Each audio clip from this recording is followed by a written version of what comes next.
ಹಾಗೆಯೇ ಗರ್ಭಿಣಿಯರ ದಾಖಲಾತಿಯಲ್ಲಿ ಈಗ ಆದಷ್ಟು ಬೇಗ ಗರ್ಭಿಣಿ ಅಂತ ತಿಳಿದ ತಕ್ಷಣವೇ ಅವರನ್ನು ದಾಖಲಾತಿ ಮಾಡಿಕೊಳ್ಬೇಕಾಗ್ತದೆ. ಹಾಗೂ ಅವರು ಗರ್ಭಿಣಿ ಅಂತ ರಿಜಿಸ್ಟ್ರೇಷನ್ಗೆ ಬರುವಾಗಲೇ ಅವರಲ್ಲಿ ಆಧಾರ್ ಕಾರ್ಡ್, ರೇಷನ್ ಕಾರ್ಡ್ ಮತ್ತು ರಾಷ್ಟ್ರೀಕೃತ ಬ್ಯಾಂಕ್ಗಳಲ್ಲಿ ಬ್ಯಾಂಕ್ ಖಾತೆಯನ್ನು ಅವರು ಹೊಂದಿರಬೇಕು. ಇದಿಷ್ಟು ನಮಗೆ ಅಗತ್ಯವಾಗಿ ಬೇಕಾದಂತಹ ಮಾಹಿತಿಯಾಗಿ ಗ್ರಾಮಸ್ಥರಿಗೆ ಅದರ ಬಗ್ಗೆ ಗೊತ್ತಿದ್ರೆ ನಮಗೆ ಸ್ವಲ್ಪ ಅನುಕೂಲ ಆಗ್ಬೋದು ಅಂತೇಳಿ ನಾವು ಗ್ರಾಮ ಸಭೆಯಲ್ಲಿ ಹೇಳ್ತಾ ಇದ್ದೇವೆ. ಅಂದರೆ ಹೆಚ್ಚಿನವರಲ್ಲಿ ಅಕೌಂಟ್ ಇರುವುದಿಲ್ಲ, ರಾಷ್ಟ್ರೀಕೃತ ಬ್ಯಾಂಕ್ಗಳಲ್ಲಿ ಇರುವುದಿಲ್ಲ. ಯಾಕೆ ಅಂತ ಹೇಳಿದ್ರೆ ನವೋದಯ, ಸ್ವಸಹಾಯ ಅಂತ ಹೇಳಿಕೊಂಡು ನಮ್ಮ ಗ್ರಾಮೀಣ ಬ್ಯಾಂಕ್ಗಳೆಲ್ಲ ಮಾಡಿರುತ್ತಾರೆ. ಅದು ನಡಿಬೇಕು. ಮತ್ತೆ ಏನಂತ ವಿಶೇಷ ಕಾರ್ಯಕ್ರಮಗಳೇನು ಆರೋಗ್ಯ ಇಲಾಖೆಯಲ್ಲಿ ಇಲ್ಲ. ಗ್ರಾಮಸ್ಥರಿಂದ ಏನಾದರೂ ಇದ್ರೆ ಕೇಳ್ಬೋದು. ಏನಾದರೂ ಕೇಳಲಿಕ್ಕಿದೆಯಾ ಆರೋಗ್ಯ ಇಲಾಖೆಗೆ? ಅದೇ ಅದಕ್ಕಿಂತ ಏನು ಕಾರ್ಯಕ್ರಮ ಏನಿಲ್ಲ ಸರ್. ಡೆಂಗ್ಯೂ ಮಲೇರಿಯಾ ಅಂತ ಹೇಳಿಕೊಂಡು ಅದರ ಬಗ್ಗೆ ಮಾಹಿತಿ ಮಾತ್ರ, ಅದ್ರ ಬಗ್ಗೆ ಬೇರೆ ನಮಗೇನು ಬಂದಿಲ್ಲ. ಬ್ಲೀಚಿಂಗ್ ಪೌಡರ್ ಅಂತದೆಲ್ಲ ಅಲ್ಲ, ಮಾಹಿತಿ ಅಣ್ಣ, ಡೆಂಗ್ಯೂ ಬಗ್ಗೆ, ಮಲೇರಿಯಾ ಬಗ್ಗೆ ಮಾಹಿತಿ ಅಥವಾ ನಿಮ್ಮ ಇದ್ರ ಬಗ್ಗೆ ಆಶಾ ಕಾರ್ಯಕರ್ತರು ಬರ್ತಾರೆ. ಆಶಾ ಕಾರ್ಯಕರ್ತರು ಇದ್ದಾರೆ ಇಲ್ಲಿ, ಅವರು ಎಲ್ಲ ಫೀಲ್ಡ್ ವಿಸಿಟ್ ಮಾಡಿಕೊಂಡು ಏನು ಮಾಹಿತಿ ಬೇಕು ಅದನ್ನು ಕೊಡ್ತಾರೆ. ಯೂಶುವಲಿ ಡೆಂಗ್ಯೂ ಯಾವ ರೀತಿ ನಿಯಂತ್ರಣ ಮಾಡಬೇಕು, ಮತ್ತೆ ಅಲ್ಲಿ ನೀರು ನಿಂತ್ಕೊಂಡ್ರೆ ಅದನ್ನು ನೀರು ನಿಂತ್ಕೊಳ್ತಿದೆಯಾ ನಿಮ್ಮ ಮನೆ ಅಕ್ಕಪಕ್ಕದಲ್ಲಿ ಎಳ್ನೀರು ಇದಿರ್ಬೋದು, ಕೊರಟೆ ಇರ್ಬೋದು, ಎಲ್ಲರೂ ನೀರು ನಿಲ್ತದೆ, ಅದನ್ನು ಮಾಡಬಾರ್ದು. ಮಲೇರಿಯಾ ಯಾವ ರೀತಿ ಬರ್ತದೆ, ಮತ್ತೆ ಅದ್ರ ಬಗ್ಗೆ ನಿಮ್ಮ ಕಡೆನೂ ಬಂದಿರ್ತಾರೆ, ಮೋಸ್ಟ್ಲಿ ಬಂದಿರ್ತಾರೆ ಅಂತ ಅನಿಸ್ತದೆ ನನಗೆ. ಹೌದು ಸರ್, ಲಾರಸೋರಿ ಆಗ್ತಾ ಉಂಟು. ಇಲ್ಲ ಅವೇರ್ನೆಸ್ ಅನ್ನ ಅವರು ಕ್ರಿಯೇಟ್ ಮಾಡ್ತಾರೆ. ಆಶಾ ಕಾರ್ಯಕರ್ತರು ಕ್ರಿಯೇಟ್ ಮಾಡ್ತಾರೆ. ಡಾಕ್ಟರ್ ವಿಸಿಟ್ ಮಾಡಕ್ ಆಗುದಿಲ್ಲ, ಆಶಾ ಕಾರ್ಯಕರ್ತರು ವಿಸಿಟ್ ಮಾಡ್ತಾರೆ. ಮಾಹಿತಿ ಯಾವುದರ ಬಗ್ಗೆ ಮಾಹಿತಿ ಬೇಕು ಹೇಳ್ತಾರೆ ಅವರು. ಡೆಂಗ್ಯೂ ಬಗ್ಗೆ ಬೇಕಾ? ಡೆಂಗ್ಯೂ ಮಲೇರಿಯಾ ಬಗ್ಗೆ ಹೇಳಿ ಮೇಡಮ್, ಒಂದು 2 ನಿಮಿಷ. ಆಯ್ತಾಯ್ತು, ಯಾವುದು ನಿಮ್ದು? ಯಾವ್ದು ನಿಮ್ಮ ಏರಿಯಾ ಯಾವುದು? ಅಲ್ಲಿ ಯಾರ್ರೀ ಆಶಾ ಕಾರ್ಯಕರ್ತರು ಯಾರು? ನೀವು ಹೋಗೋದಿಲ್ವಾ? ಮತ್ತೆ ಬರ್ತಾರಲ್ಲ, ಇನ್ನೇನು. ಆಯ್ತಾಯ್ತು, ಮಾಹಿತಿ ಕೊಡ್ತಾರೆ. ಡಾಕ್ಟರ್ ಗಮನಕ್ಕೆ ತಗೊಳ್ಳಿ. ಆಯ್ತಾಯ್ತು. ಡಾಕ್ಟರ್ ಕರೆದ್ರು ಅದನ್ನೇ ಹೇಳುದು, ಇವರು ಅದನ್ನೇ ಹೇಳುದು, ಗೊತ್ತಾಯ್ತಾ? ಇವರು ಹೇಳ್ತಾರೆ. ಅದು ಮಳೆಗಾಲದಲ್ಲಿ ಕಾಣಿಸಿಕೊಳ್ಳುವಂತಹ ಒಂದು ಕಾಯಿಲೆ ಡೆಂಗ್ಯೂ ಮತ್ತು ಮಲೇರಿಯಾ. ಡೆಂಗ್ಯೂ ಜ್ವರದಲ್ಲಿ ಏನಾಗ್ತದೆ ಅಂತ ಹೇಳಿದ್ರೆ, ಸಿವಿಯರ್ ಜ್ವರ ಬಂದು ನಮ್ಮ ಕಣ್ಣುಗುಡ್ಡೆಯ ಹಿಂಭಾಗದಲ್ಲಿ ನೋವು ಬರ್ತದೆ. ತಲೆನೋವಿನೊಟ್ಟಿಗೆ ಕಣ್ಣುಗುಡ್ಡೆ ಹಿಂಭಾಗದಲ್ಲಿ ನಮ್ಮ ಶರೀರದ ಎಲ್ಲ ಮಾಂಸಖಂಡಗಳಲ್ಲಿ ಕೂಡ ನೋವು ಕಾಣಿಸಿಕೊಳ್ತದೆ. ಯಾವುದೇ ಜ್ವರ ಬಂದರೂ ಕೂಡ ರಕ್ತ ಪರೀಕ್ಷೆ ಮಾಡಿಸಿಕೊಳ್ಳದೆ ಮೆಡಿಸಿನ್ ತಗೊಳ್ಬಾರ್ದು. ಹಾಗೆ ತುಂಬಾ ಸಿವಿಯರ್ ಆದಂತಹ ಡೆಂಗ್ಯೂ ಆದ್ರೆ ಅದರಲ್ಲಿ ನಮಗೆ ರಕ್ತಸ್ರಾವ, ತಲೆಯಲ್ಲಿ ಮೆದುಳಲ್ಲಿ ರಕ್ತಸ್ರಾವ ಆಗ್ತದೆ. ಹಾಗೂ ಮೈ ಮೇಲೆಲ್ಲ ದದ್ದೆಗಳು ಅಂದರೆ ದಡಿಕೆಗಳು ಬರ್ತದೆ, ತುರಿಕೆ ಎಲ್ಲ ಸ್ಟಾರ್ಟ್ ಆಗ್ತದೆ. ಯಾವುದೇ ಕಾಯಿಲೆಗಳಿಗೆ ಯಾವುದೇ ಜ್ವರ ಬಂದರೂ ಕೂಡ ರಕ್ತ ಪರೀಕ್ಷೆ ಮಾಡದೆ ಮೆಡಿಸಿನ್ ತೆಗೆದುಕೊಳ್ಬಾರ್ದು ಅಂತ ಹೇಳಲಿಕ್ಕೆ ಇಷ್ಟಪಡ್ತೇವೆ. ಮಲೇರಿಯಾದಲ್ಲಿ ಕೂಡ ಹಾಗೆ ತೀವ್ರವಾದ ಜ್ವರ ಮತ್ತು ನಡುಕ ಬಂದು ಚಳಿ, ರೈಗರ್ ಅಂತ ಹೇಳ್ತೀವಿ ನಾವು, ರೈಗರ್ ಅಂತ ಹೇಳುವ ನಡುಕ ಬಂದು ಬರುವಂತಹ ಜ್ವರ. ಹಾಗೆ ಮತ್ತೊಂದು ಕಾಯಿಲೆ ಅಂತ ಹೇಳಿದ್ರೆ ಈಗ ಹರಡದೆ ಚಿಕನ್ ಗುನ್ಯ ಅಂತ ಹೇಳಿದ್ರೆ ಈಗ ಮಳೆಗಾಲದ ಈಗ ಕಾಣಿಸ್ತಾ ಇಲ್ಲ ಎಲ್ಲ ಕಡೆ. ಹೆಚ್ಚಾಗಿ ಡೆಂಗ್ಯೂ ಮಾತ್ರ ನಮ್ಮ ನರಿಂಗಣದಲ್ಲಿ ಯಾವುದೇ ಕೇಸು ಇಲ್ಲ, ಸದ್ಯದಲ್ಲಿ ಯಾವುದೇ ಕೇಸುಗಳು ನಡೀತಾ ಇಲ್ಲ. ಯಾಕೆಂತ ಹೇಳಿದ್ರೆ ತುಂಬಾ ಕಡಿಮೆ ಆಗಿದೆ. ಯಾವುದೇ ಗ್ರಾಮದಲ್ಲಿ ಕೂಡ ನಮಗೆ ಆದಷ್ಟು ಕಾಣಿಸಿಕೊಳ್ತಾ ಇಲ್ಲ. ಈಗ ಮತ್ತೊಂದು ಕಾರ್ಯಕ್ರಮ ನಮ್ಮ ಇದರಲ್ಲಿ ಆರೋಗ್ಯ ಇಲಾಖೆಯಲ್ಲಿ ನಡೀತಿರೋದಂದ್ರೆ ACF ಅಂತೇಳಿ, ಆಕ್ಟಿವ್ ಕೇಸ್ ಫೈಂಡಿಂಗ್. ಅಂದ್ರೆ TB ಕೇಸ್ ಎಲ್ಲರ ಆಶಾ ಕಾರ್ಯಕರ್ತರು ಮನೆಗೆ ಬಂದು ಸರ್ವೆ ಮಾಡ್ತಾ ಇದ್ದಾರೆ. ಅಂದ್ರೆ 15 ದಿವಸಕ್ಕಿಂತಲೂ ಜಾಸ್ತಿ ಕೆಮ್ಮು, ಸಂಜೆಯ ವೇಳೆಗೆ ಜ್ವರ ಬರುದು, ಇಂಥ ಮತ್ತು ತುಂಬ ಕಫ ಇದ್ದಂತಹ ಕೇಸ್ಗಳಿದ್ರೆ ಅದನ್ನು ಡಿಟೆಕ್ಟ್ ಮಾಡಿ ಅದನ್ನು ರೆಫರ್ ಮಾಡ್ತಾ ಇದ್ದೇವೆ. ಇದೊಂದು ಕಾರ್ಯಕ್ರಮ ನಡೀತಾ ಇದೆ. ಆರೋಗ್ಯ ಇಲಾಖೆ ಸಂಬಂಧಪಟ್ಟಂತಹ ಅಧಿಕಾರಿಗಳು ಮುಂಬಾದರಿಂದ ಆರೋಗ್ಯ ಸಂಬಂಧಪಟ್ಟಂತಹ ಒಂದೆರಡು ಕ್ವಶನ್ಗಳನ್ನು ಕೇಳಲು ಬಯಸ್ತಾ ಇದ್ದೇನೆ.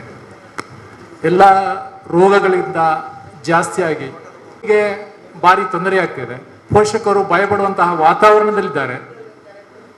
ಆರೋಗ್ಯ ಇಲಾಖೆ ಸಂಬಂಧಪಟ್ಟಂತಹ ವಿಷಯವಾದ್ದರಿಂದ ಈ ಡ್ರಗ್ಸ್ ಯಾರು ವ್ಯಸನಿಗಳಾಗಿರ್ತಾರೋ ಅಂಥವರನ್ನು ಒಂದು ಕೌನ್ಸಿಲಿಂಗ್ ಮುಖಾಂತರ ಆರೋಗ್ಯ ಇಲಾಖೆಯು ಅವರಿಗೆ ಮನದಟ್ಟು ಮಾಡಿಕೊಂಡು ಇದರಿಂದ ಆಗುವಂತಹ ತೊಂದರೆಗಳು ಅವರಿಗೆ ಮನದಟ್ಟು ಮಾಡಿಕೊಂಡು ಅವರನ್ನು ತಿಳಿಸು ಅದ ವ್ಯಸನ ಮುಕ್ತವನ್ನು ಮಾಡಬೇಕನ್ನ ಒಂದು ವಿಷಯವಾಗಿರ್ತದೆ.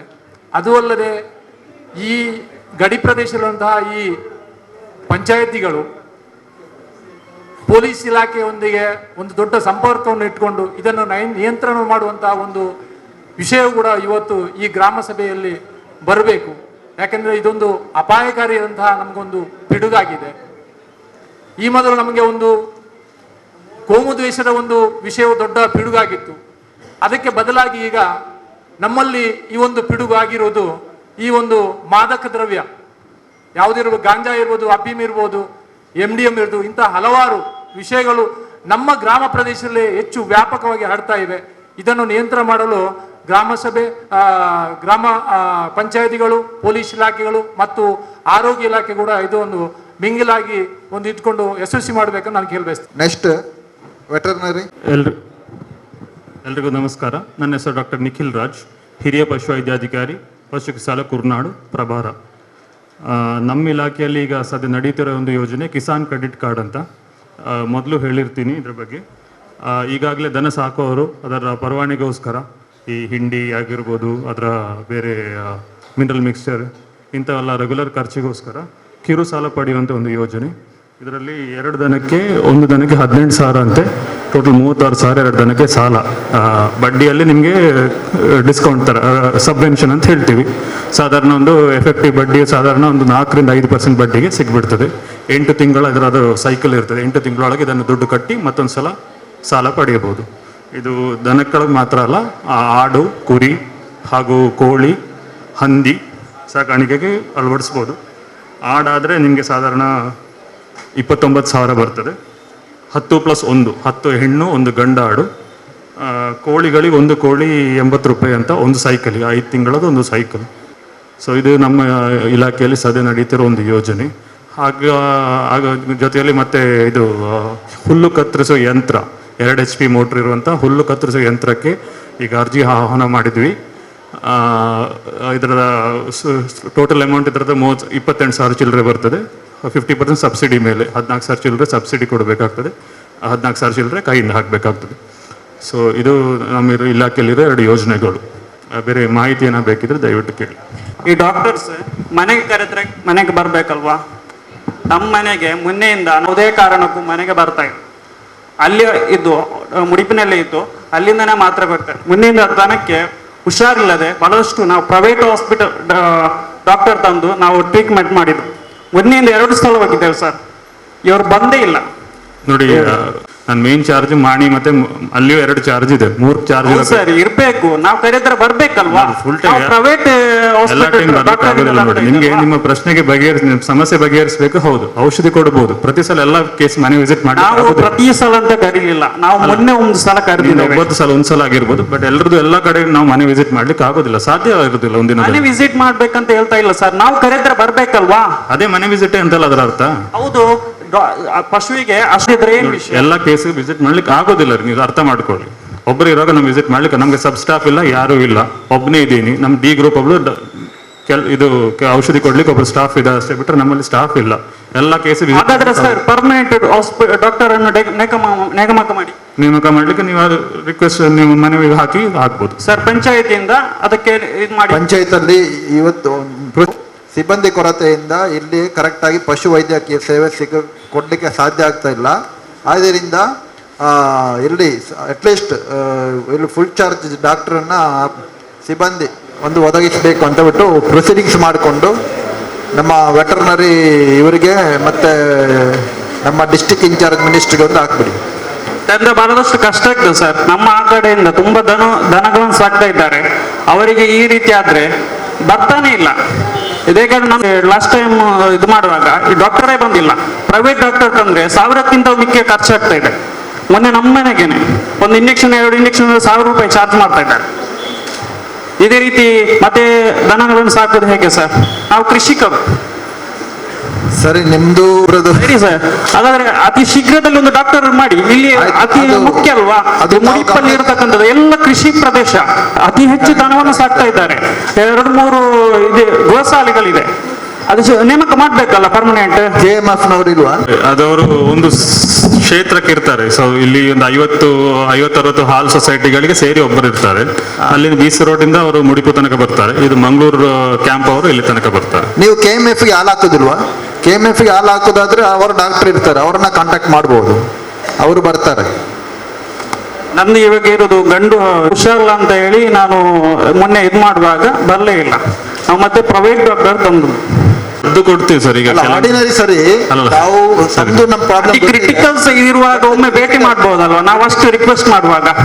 ಕ್ರಿಟಿಕಲ್ ಸ್ಟೇಜ್ ಅಲ್ಲಿ ಸರಿ ಸರ್, ನಾನು ಇದ್ರೆ ಯೂಶಲಿ ಹೋಗ್ತೀನಿ ಅಲ್ಲಿ ಅಂತ ಕೇಸ್ಗಳಿಗೆ ಅಂದ್ರೆ ಮನುಷ್ಯನ ಪ್ರಾಣ ರಕ್ಷಿಸುವುದು, ಸರಿ. ಪ್ರಾಣಿಗಳ ಪ್ರಾಣ Okay, ರಕ್ಷಿಸುವುದು ಅಂತ ಒಂದು ಲಾಸ್ಟ್ ಕ್ರಿಟಿಕಲ್ ಇದ್ದಾಗಾದ್ರೂ ತಾವೊಂದು ಅಟೆಂಡ್ ಮಾಡ್ಲಿಕ್ಕೆ ಒಂದು ಓಕೆ ಸರ್, ಅವ್ರದ್ದು ಕಂಡೀಷನ್ ಕೇಳಿ ಅದೇ ಹೇಗೆ ಅಂತ ಅವರ ಒಂದು ಇದು ಮಾಡಿ ನಾವು ಮದ್ದು ಕೊಡೋದು. ಅಂತ ಕ್ರಿಟಿಕಲ್ ಇದ್ರೆ ಹೋಗ್ತೀವಿ. ಸರಿ ಸರ್, ಆಯ್ತು. ಓಕೆ. ಓಕೆ. ಇಲ್ಲ, ಏನಿಲ್ಲ. ಸರ್ಕಾರಿ ಆದೇಶದಲ್ಲಿ ಎಲ್ಲಿ ಮನೆಗೆ ಹೋಗಿ ಅಲ್ಲ, ಭೇಟಿ ನೀಡಬೇಕು. ಅಲ್ಲಿ ಆಕ್ಚುಲಿ ನನಗೆ ಗೊತ್ತಿರೋ ಪ್ರಕಾರ ಪ್ರತಿ ಈ ಹಾಸ್ಪಿಟಲ್ ಏನಿದೆ ಅಲ್ಲಿ ದನಗಳನ್ನು ತಂದು ಟ್ರೀಟ್ಮೆಂಟ್ ಕೊಡಿಸಬೇಕು ಅಂತ ಇರೋದು. ಹೋಗಿಲ್ಲ, ಸರ್ಕಾರ ಆದೇಶ ಇಲ್ಲ ರೀ. ಇಲ್ಲ, ಹೋಗ್ಬೇಡಿ ಅಂತ ನೀವು ಹೇಳುದು ಬೇಡ. ನಾನು ಹೇಳಲಿಕ್ಕೆ ಆಗೋದಿಲ್ಲ ರೀ. ನೋಡಿ, ದನ ತಗೋಬರಕ್ ಆಗಲ್ಲ. ಅಲ್ಲ ಸಾಹೇಬ್ರೆ, ಹೋಗ್ಬೇಡಿ ಅಂತ ಹೇಳುದು ಬೇಡ. ಅಲ್ಲ, ನೀವು ಕೇಳಿದಕ್ಕೆ ಉತ್ತರ ಸಿಕ್ತಲ್ಲ, ಸರ್ಕಾರಿ ಆದೇಶ ಇದೆಯಾ ಇಲ್ವಾ? ಅಲ್ಲಿ ಏನಂತ ಹೇಳಿದ್ರೆ ಅಲ್ಲಿ ನನಗೆ ಗೊತ್ತಿರೋ ಪ್ರಕಾರ ಎಲ್ಲಿ ಹಾಸ್ಪಿಟಲ್ ಇದೆ ಅಲ್ಲಿ ದನಗಳನ್ನ ಕರೆಸಿ ತರಬೇಕು. ಅಲ್ಲಿ ಆ ದನ ಒಳಗಡೆ ಅದರ ಏನೋ ಒಂದು ಬ್ಯಾರಿಕೇಡ್ ಇದೆ, ಅದರ ಒಳಗಡೆ ಹಾಕ್ಬಿಟ್ಟು ಅದರ ಒಳಗಡೆ ಅದನ್ನ ಕಟ್ಟಿ ಅಲ್ಲಿ ಟ್ರೀಟ್ಮೆಂಟ್ ಕೊಡ್ಸಕ್ಕೆಲ್ಲ ವ್ಯವಸ್ಥೆ ಇರ್ತದೆ ಅಲ್ಲಿ. ಈಗ ಪ್ರಶ್ನೆ ಕೇಳಿದಾರ, ನಿಮ್ಮ ಊರಲ್ಲಿ ಆಗ್ತದೆ ಸುಟ್ಟ. ಈಗಾಗಲೇ ನಾವು ತೌಡುಗೋಳಿಯಲ್ಲಿ ಒಂದು ಗೋ ಆಸ್ಪತ್ರೆಗೆ ಪ್ರಸ್ತಾವನೆ ಕೂಡ ಕಳಿಸಿದ್ದೇವೆ. ಆದಷ್ಟು ಬೇಗನೆ ಗೋ ಆಸ್ಪತ್ರೆ ತೌಡುಗೋಳಿಯಲ್ಲಿ ಕೂಡ ಆಗ್ತದೆ. ಈಗ ಇಸ್ಮಾಯಿಲ್ ಅವರು ಕ್ವಶನ್ ಕೇಳಿದ್ರೆ ಸರ್ಕಾರ ಅದೇ ಅಂದ್ರೆ ಸರ್ಕಾರದ ಆದೇಶದ ಪ್ರಶ್ನೆ ಇಲ್ಲಿ ಬರುವುದಿಲ್ಲ, ಅಲ್ಲಿ ಮಾನವೀಯತೆ ಪ್ರಶ್ನೆ ಮಾತ್ರ ಬರ್ತಾ ಇರೋದು. ಯಾಕಂದ್ರೆ ಅವರು ಏನಾದರೂ ಹಸುವಿಗೆ ಆರೋಗ್ಯದಲ್ಲಿ ಸಮಸ್ಯೆ ಆದರೆ ಅದಕ್ಕೆ ಪರಿಹಾರ ಮಾಡೋದು, ಅದಕ್ಕೆ ಮತ್ತೊಂದು ಮೆಡಿಸಿನ್ ಕೊಡೋದು ಮಾತ್ರ ಅವರದ್ದಾಗಿರುತ್ತದೆ. ಎಲ್ಲಿಯಾದರೂ ಅಂತ ಕ್ರಿಟಿಕಲ್ ಕೇಸ್ ಬಂದ್ರೆ ಅವರು ಮನೆಗೆ ಬಂದು ಹಸುವನ್ನು ಎಲ್ಲಿಗೂ ಆಸ್ಪತ್ರೆಗೆ ಕರ್ಕೊಂಡು ಹೋಗ್ಲಿಕ್ಕೆ ಆಗುವಂತಹ ಪರಿಸ್ಥಿತಿ ಇದ್ರೆ ಅವರು ಖಂಡಿತ ಬರ್ತಾರೆ. ಅವರು ಸಮಸ್ಯೆ ಹೇಳಿದ್ರು, 3 ಕಡೆ ಅವರಿಗೆ ಚಾರ್ಜ್ ಇರುವುದರಿಂದ ಬರ್ಲಿಕ್ಕೆ ಆಗ್ಲಿಲ್ಲ. ಮೊನ್ನೆ ನಮ್ಮ ಇಲ್ಲಿ ಕೊಟ್ಟೋಲಿಕೆ ಬದಿಯಲ್ಲಿ ಒಂದು ಆಕ್ಸಿಡೆಂಟ್ ಆಗಿದಾಗ ನಾವು ಕರೆ ಮಾಡಿದಾಗ ತಕ್ಷಣ ಅವರು ಬರ್ತೇವೆ ಅಂತ ಹೇಳಿದ್ರು. ಕ್ರಿಟಿಕಲ್ ಸ್ಟೇಜ್ ಅಲ್ಲಿ ಇದೆ ಅಂತ ಹೇಳಿದಾಗ ಅವರು ಬರ್ಲಿಕ್ಕೆ ಒಪ್ಪಿದ್ರು, ನಾನು ಬರ್ತೇನೆ ಅಂತ ಹೇಳಿ. ಆದ್ರೆ ಆ ತಕ್ಷಣ ಅದು ಹಸು ಇದಾಯ್ತು, ತೀರಿಹೋಯ್ತು. ಆದ್ದರಿಂದ ಮಾನವೀಯತೆ ದೃಷ್ಟಿಯಿಂದ ಅವರು ಮನೆಗೆ ಭೇಟಿ ಕೊಡ್ತಾರೆ. ಯಾಕಂದ್ರೆ ಈಗಾಗಲೇ 3 ಕಡೆ ಚಾರ್ಜ್ ಇರುವುದರಿಂದ ಹೆಚ್ಚು ಅವರು ಮನೆಗೆ ಅವರು ಇಲ್ಲಿ ದಿನಕ್ಕೆ ಒಂದು ಮಧ್ಯಾಹ್ನ ನಂತರ ಮಾತ್ರ ಇರ್ತಾರೆ ಅಂತ ಕಾಣುತ್ತೆ. ಮುಂದಕ್ಕೆ ಕೂಡ ಇಲ್ಲಿ ನಾವು ಪ್ರೊಸೀಡಿಂಗ್ ಮಾಡ್ತೇವೆ. ನಿರ್ಣಯ ಇವತ್ತು ಗ್ರಾಮ ಸಭೆಯಲ್ಲಿ ಇಲ್ಲಿ ಪರ್ಮನೆಂಟ್ ಆಗಿ ಒಂದು ಪಶು ವೈದ್ಯರನ್ನು ನೇಮಕ ಮಾಡುವಾಗೆ, ಅದೇ ರೀತಿ ನಿಮಗೂ ಕೂಡ KMF ಅವರಿಗೆ ಎಲ್ಲಿಯಾದ್ರೂ ನೀವು ಹಾಲನ್ನು ಕೊಡದಿದ್ರೆ ನಿಮಗೇನು ಸಮಸ್ಯೆ ಇದ್ರು ಅವರಿಗೆ ಕರೆ ಮಾಡಿದ್ರೆ ತಕ್ಷಣ ಅವರು ಡಾಕ್ಟರ್ನ್ನು ಮನೆಗೆ ಕಳಿಸ್ತಾರೆ. ಮಹಿಳಾ ಮತ್ತು ಮಕ್ಕಳ ಕಲ್ಯಾಣ ಅಭಿವೃದ್ಧಿ ಇಲಾಖೆ ಜ್ಞಾನ ಪಂಚಾಯತಿಯಲ್ಲಿ 10 ಅಂಗನವಾಡಿಗಳು ಕಾರ್ಯನಿರ್ವಹಿಸ್ತಾ ಇದೆ. ಇದರಲ್ಲಿ 9 ಸ್ವಂತ ಕಟ್ಟಡ ಹೊಂದಿದ್ದು 1 ಸ್ವಂತ ಕಟ್ಟಡ ಹೊಂದಿಲ್ಲ. ನಮ್ಮ ಇಲಾಖೆಯಲ್ಲಿ 6 ರಿಂದ 3 ವರ್ಷದ ಮಕ್ಕಳಿಗೆ ಹಾಗೆ 3 ರಿಂದ 6 ವರ್ಷದ ಮಕ್ಕಳಿಗೆ ಗರ್ಭಿಣಿ ಬಾಣಂತಿಯರಿಗೆ ಪೂರಕ ಆಹಾರವನ್ನು ವಿತರಣೆ ಮಾಡ್ತಾ ಇದ್ದೇವೆ. ಮತ್ತೊಂದು ಯೋಜನೆ ಮಾತೃಬಂಧನ ಯೋಜನೆ. ಪ್ರಥಮ ಗರ್ಭಿಣಿಯರಿಗೆ 5,000 ರೂಪಾಯಿ ಹಣ ಸಿಗುವಂಥದ್ದು. ಈಗಾಗಲೇ ಅದು ಕಳೆದ ಮಾರ್ಚಿಂದ ಸೈಟ್ ಸರಿ ಇಲ್ಲದೆ ಅರ್ಜಿ ಹಾಕ್ಲಿಕ್ಕೆ ಆಗ್ತಾ ಇಲ್ಲ. ಇನ್ನು ಅದು ಸರಿ ಆಗ್ತದೆ. ಹಾಗೆ ಪ್ರಥಮ ಫಲಾನುಭವಿ ಅರ್ಜಿ ಆಗಿದ್ದಲ್ಲಿ ಈಗ ಯಾವುದೇ ಮಗು ಆಗಿರಲಿ, ಪ್ರಥಮ ಮಗು. ಎರಡನೇದ್ದು ಹೆಣ್ಣು ಮಗು ಆಗಿದ್ರೆ ಅವರಿಗೆ 6,000 ರೂಪಾಯಿ ಮಾತೃಬಂಧನ ಯೋಜನೆಯಲ್ಲಿ ಸಿಗ್ತದೆ. ಅದಕ್ಕೆ ಬೇಕಾದಂಥ ದಾಖಲೆಗಳು ಆಯುಷ್ಮಾನ್ ಕಾರ್ಡ್, ಇ ಶ್ರಮ್, ಆಮೇಲೆ BPL ರೇಷನ್ ಕಾರ್ಡ್. ಆ ಫಲಾನುಭವಿಯ ಫೋಟೋ ಇರಬೇಕು. ಈಗ ಮದುವೆಯಾಗಿ ಬಂದಿರ್ತಾರೆ, ಬಂದ ತಕ್ಷಣ ನಾವು ರೇಷನ್ ಕಾರ್ಡ್ಗೆ ಹೆಸರು ಸೇರ್ಪಡೆ ಮಾಡಿರುವುದಿಲ್ಲ. ಅವರನ್ನು ಮದುವೆ ಆದ ತಕ್ಷಣ ರೇಷನ್ ಕಾರ್ಡ್ಗೆ ಹೆಸರು ಸೇರ್ಪಡೆ ಮಾಡಿ ಫೋಟೋ ಸಹಿತ ರೇಷನ್ ಕಾರ್ಡಲ್ಲಿ ಇರಬೇಕು.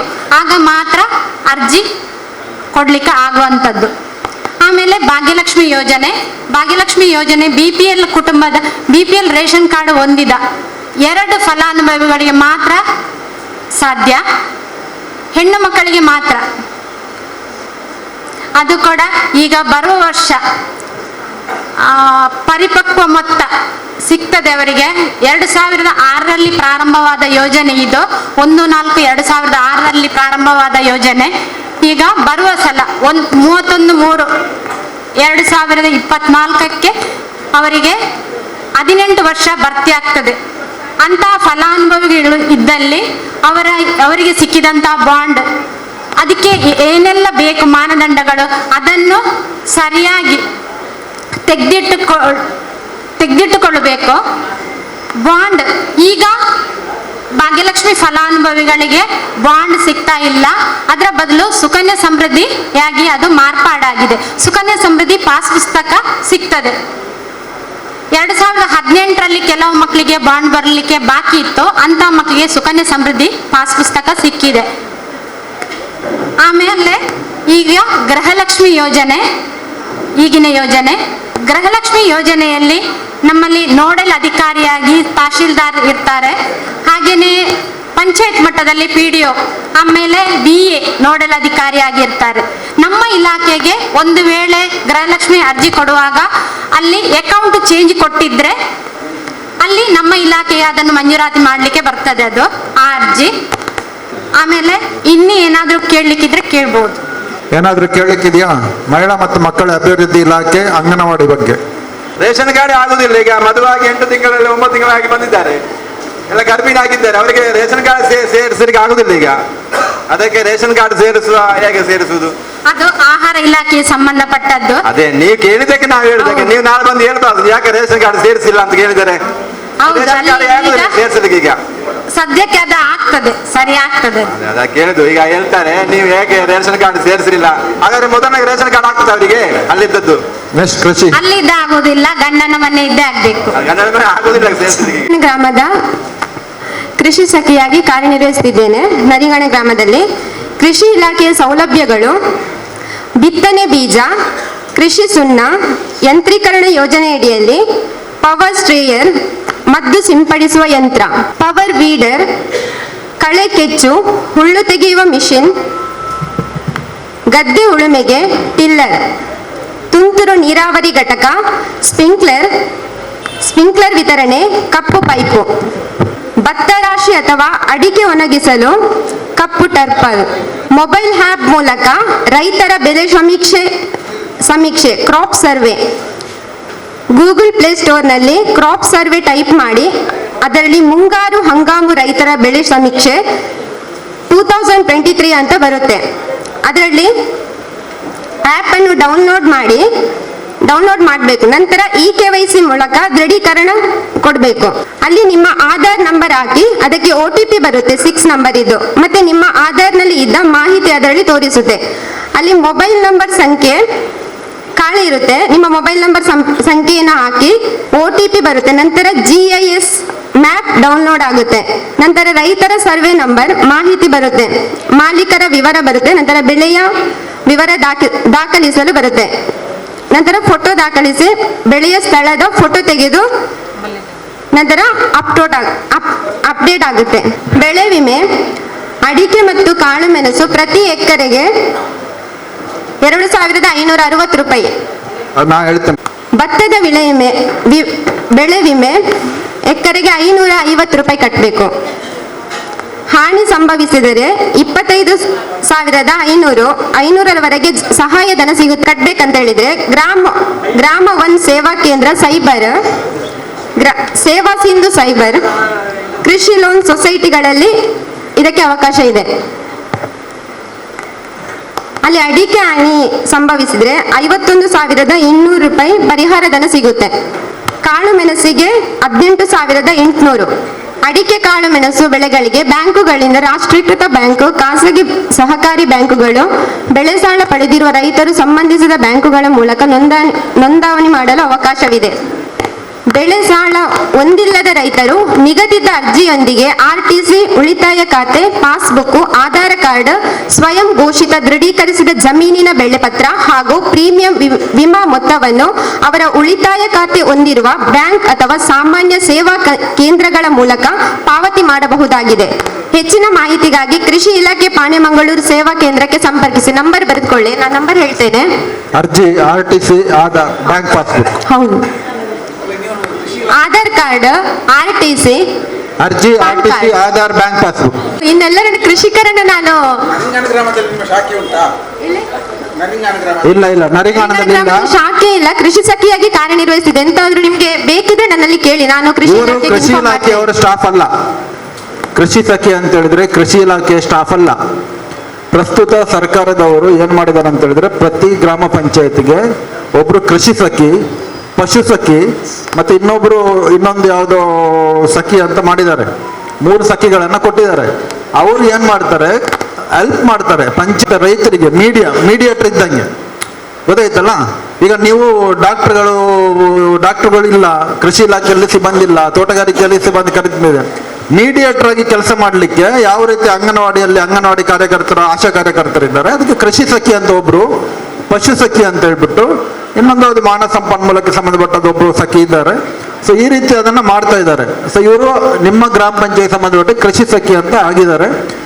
ಇವರು ಈ ನಿಮ್ಮ ಏನಾದರೂ ಕೃಷಿಗೆ, ತೋಟಗಾರಿಕೆ ಸಂಬಂಧಪಟ್ಟಂತೆ ಏನಾದರೂ ಪ್ರಾಬ್ಲಮ್ಸ್ಗಳಿದ್ರೆ ನೀವು ಅವ್ರ ಹತ್ರ ಹೇಳ್ಬೋದು. ಅವ್ರಿಗೆ ಗೊತ್ತಿದ್ದ ಮಾಹಿತಿ ಹೇಳ್ತಾರೆ. ಇಲ್ಲಾಂದ್ರೆ ಅವ್ರು ನಮ್ಮನ್ನ ಕಾಂಟ್ಯಾಕ್ಟ್ ಮಾಡಿಕೊಂಡು ಅವರು ಮಾಹಿತಿಯನ್ನ ಕೊಡ್ತಾರೆ. ಬಟ್ ನಿಮ್ಮ ಬೇಡಿಕೆ ಇಲ್ಲಿ ನಿಮ್ಮ ಕೇಂದ್ರ ಇದೆಯಾ ಅಂತ, ಇಲ್ಲಿ ಕೇಂದ್ರ ಇಲ್ಲ. ಹೋಬಳಿಗೆನೆ ಕೃಷಿ ತೋಟಗಾರಿಕೆ ಇರೋದು ಹೋಬಳಿ ಮಟ್ಟದಲ್ಲಿ ಮಾತ್ರ. ಗೌರವಾನ್ವಿತ ಅಧ್ಯಕ್ಷರೇ, ಉಪಾಧ್ಯಕ್ಷರೇ, ಎಲ್ಲ ಹಾಲಿ ಸದಸ್ಯರೇ, ಮಾಜಿ ಸದಸ್ಯರೇ, ನೋಡಲ್ ಅಧಿಕಾರಿಯವರೇ, ಅದೇ ರೀತಿ ಎಲ್ಲ ಇಲಾಖೆಗಳ ಅಧಿಕಾರಿ ಸಿಬ್ಬಂದಿಯವರೇ, ಮುಖ್ಯವಾಗಿ ಆಶಾ ಕಾರ್ಯಕರ್ತರೇ ಹಾಗೂ ಅಂಗನವಾಡಿ ಕಾರ್ಯಕರ್ತರೇ ಹಾಗೂ ಹಿರಿಯರೇ, ಸಾರ್ವಜನಿಕರೇ, ನಿಮ್ಗೆಲ್ರಿಗೂ ಮೊದಲನಾಗಿ ಕೊಣಾಜೆ ಪೊಲೀಸ್ ಠಾಣೆಯ ಅಧಿಕಾರಿ ಮತ್ತು ಸಿಬ್ಬಂದಿ ವರ್ಗದವರ ಪರವಾಗಿ ನಮನಗಳನ್ನು ಸಲ್ಲಿಸುತ್ತಿದ್ದೇನೆ. ಈಗಾಗಲೇ ನಮ್ಮ ಶಾಲೆಯ ಮಜೀದ್ ಅವರು ಒಂದು ಪ್ರಶ್ನೆ ಮಾಡಿದರು. ಆಗ ನೋಡಲ್ ಸಾಹೇಬರು ಹೇಳಿದರು ಅದು ಪೊಲೀಸ್ ಇಲಾಖೆಗೆ ಬರ್ತದೆ ಅಂತೇಳಿ. ನಮ್ಮ ನರಿಂಗಾನ ಗ್ರಾಮ ಅಂತೇಳಿ ಅಲ್ಲ, ಟೋಟಲ್ ಆಗಿ ನಮ್ಮ ಮಂಗಳೂರು ಸಿಟಿ ಕಮಿಷನರೇಟ್ ಏರಿಯಾದಲ್ಲೇ ನಮ್ಮ ಮಾನ್ಯ ಪೊಲೀಸ್ ಆಯುಕ್ತರು, ಅದೇ ರೀತಿ DCP ಲಾ, DCP ಕ್ರೈಮ್, ಅದೇ ರೀತಿ ನಮ್ಮ ಎಲ್ಲ ಠಾಣೆಯ ಅಧಿಕಾರಿ ಮತ್ತು ಸಿಬ್ಬಂದಿಯವರು ಈ ಒಂದು ವಿಚಾರದಲ್ಲಿ ಬಹಳ ಪ್ರಾಮುಖ್ಯವಾಗಿ ನಾವು ಶ್ರಮ ವಹಿಸ್ತಿದ್ದೇವೆ. ನಮ್ಮದು ಒಂದೇ ಆಶಯ, ಸೇ ನೋ ಟು ಡ್ರಗ್ಸ್ ಅಂತೇಳಿ ಅಷ್ಟೇ. ಯಾಕಂತೇಳಿದ್ರೆ ಈ ಡ್ರಗ್ಸ್ ಒಂದು ಮಹಾಮಾರಿ ಅವರು ಹೇಳಿದಾಗಲೇ. ಬಟ್ ನಮಗೇನಾಗುತ್ತೆ ಅಂತ ಹೇಳಿದ್ರೆ, ಈ ನಮ್ಮ ಮ್ಯಾಕ್ಸಿಮಮ್ ಒಂದು 5-6 ಬಾರ್ಡರ್ ಕೇರಳಕ್ಕೆ ಸಂಬಂಧಪಟ್ಟದನ್ನ ಆ ಕಡೆಯಿಂದ ಸ್ವಲ್ಪ ಈ ಕಡೆ ಬರ್ತಾರೆ ಅಂತೇಳಿ ನಮ್ಮ ಬಾತ್ಮೀದಾರರು ಹೇಳ್ತಾರೆ. ಹಾಗೆ ನಮ್ಮ ಪಂಚಾಯತ್ ಉಪಾಧ್ಯಕ್ಷರು ನಮ್ಮೊಟ್ಟಿಗೆ ನಿಕಟ ಸಂಪರ್ಕದಲ್ಲಿ ಇರ್ತಾರೆ ಯಾವಾಗಲೂ ಕೂಡ. ಅಲ್ಲದೆ ನಮ್ಮ ಈ ಕಡೆಯಿಂದ ಮ್ಯಾಕ್ಸಿಮಮ್ ನಾವು ಅಂತ ಮಾರಾಟ ಮಾಡುವವರನ್ನು, ಅದೇ ರೀತಿ ಎಳೆಯುವವರನ್ನು ಪತ್ತೆ ಹಚ್ಚಿ ಅದಕ್ಕೆ ಬೇಕಾದಂಥ ಕಾನೂನು ಅಡಿಯಲ್ಲಿ ಯಾವ ಕ್ರಮ ತಗೊಳ್ಬೇಕೋ ಅದನ್ನು ನಾವು ಆಲ್ರೆಡಿ ತಗೊಂಡಿದ್ದೇವೆ. ತಮಗೆಲ್ಲ ಗೊತ್ತಿರ್ಬೋದು, ಅವರ ಹೆಸರನ್ನು ನಾವು ಇಲ್ಲಿ ವೇದಿಕೆಯಲ್ಲಿ ಒಂದು ಹೇಳಲಿಕ್ಕೆ ಆಗೋದಿಲ್ಲ. ಬಟ್ ಈಗ ಈ ಕಡೆಯಿಂದ ಸ್ವಲ್ಪ ನಮ್ಮ ತೌಡುಗೋಳಿ ಈ ಕಡೆಯಿಂದಾಗಿ ಒಳನೇ ರಸ್ತೆಯಿಂದಾಗಿ ಬರ್ತಾರೆ ಅಂತ ಹೇಳೋ ಸುದ್ದಿ. ಅದಕ್ಕೆ ಬೇಕಾದಂಥ ವ್ಯವಸ್ಥೆಯನ್ನು ಕೂಡ ನಾವು ಮಾಡ್ತಾ ಇದ್ದೇವೆ. ಅಲ್ಲಲ್ಲಿ ನಾವು ಕೇಸನ್ನು ಹಿಡಿತಿದ್ದೇವೆ. ನಮ್ಮ ಠಾಣೆಯಿಂದ ಆಗಲಿ ಅಥವಾ ನಮ್ಮದೇ ಇಲಾಖೆಯ ಅಂಗಸಂಸ್ಥೆಯಾದ CCBಯಿಂದ ಆಗಲಿ ಈ ಒಂದು ನಿಟ್ಟಿನಲ್ಲಿ ನಮಗೆ ತಿಳಿದಷ್ಟು ಮಟ್ಟಿಗೆ ಒಳ್ಳೆ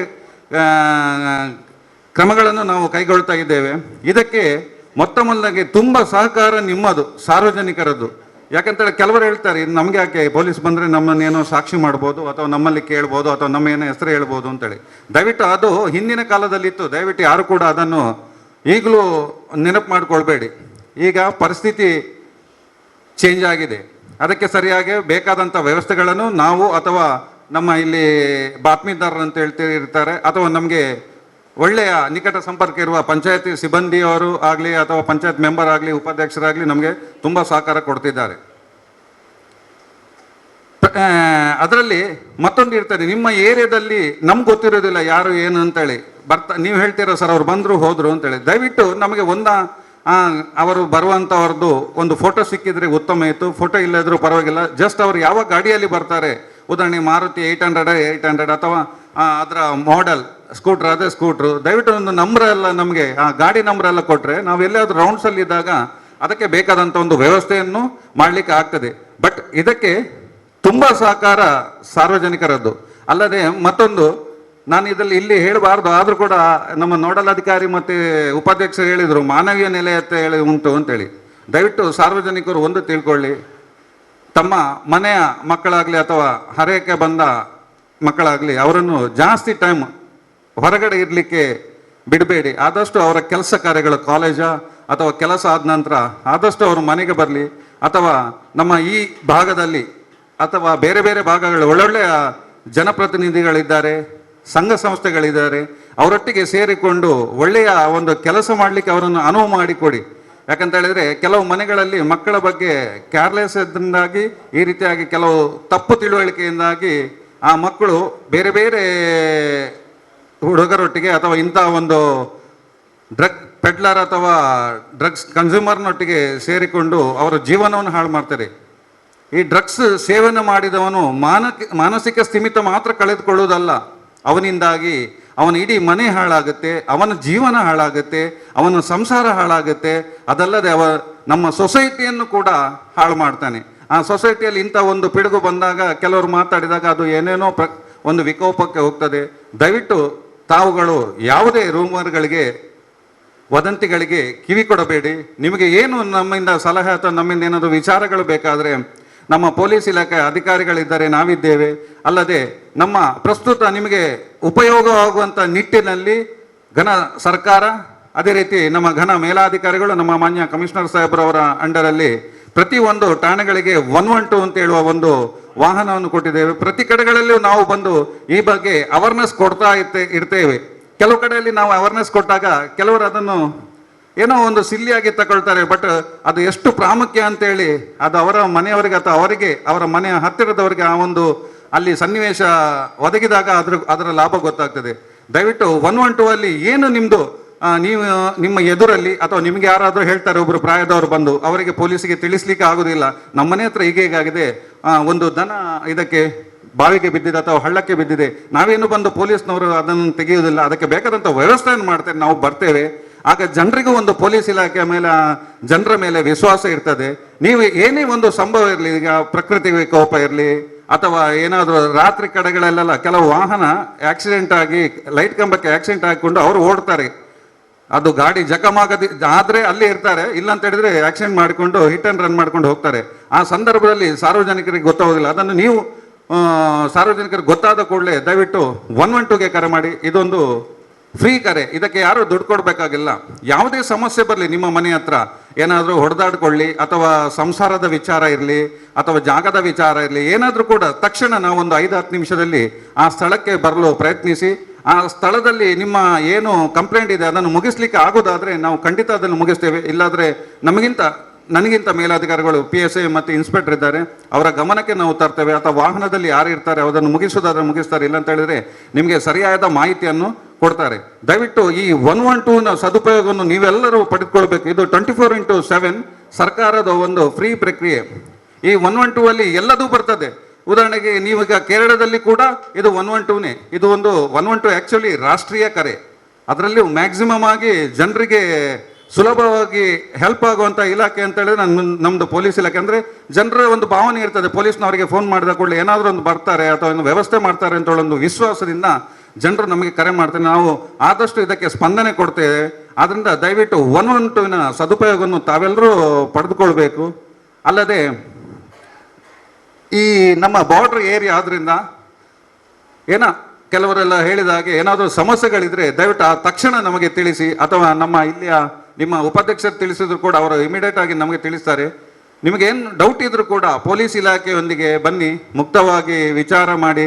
ನಾವು ಅಲ್ಲಿ ಸಾರ್ವಜನಿಕರಿಗೆ ಮೀಟಿಂಗ್ ಅಂತೇಳಿ ಕರೆದಾಗ ನಾವೇನು ಕೆಲವರನ್ನು ಒಂದು ಒತ್ತಾಯದ ಮೇರೆಗೆ ಕರೆದ ಹಾಗೆ ಕೆಲವರು ಬರ್ತಾರೆ, ಕೆಲವರು ಬರದೇ ಇಲ್ಲ. ನೋಡಿ ಇಲ್ಲಿ ಕೂಡ ಅಷ್ಟೇ, ನಮ್ಮ ಘನ ಪಂಚಾಯತ್ ಆಗಲಿ ನೋಡಲ್ ಅಧಿಕಾರಿ ಅವರು ಇದ್ದಾರೆ.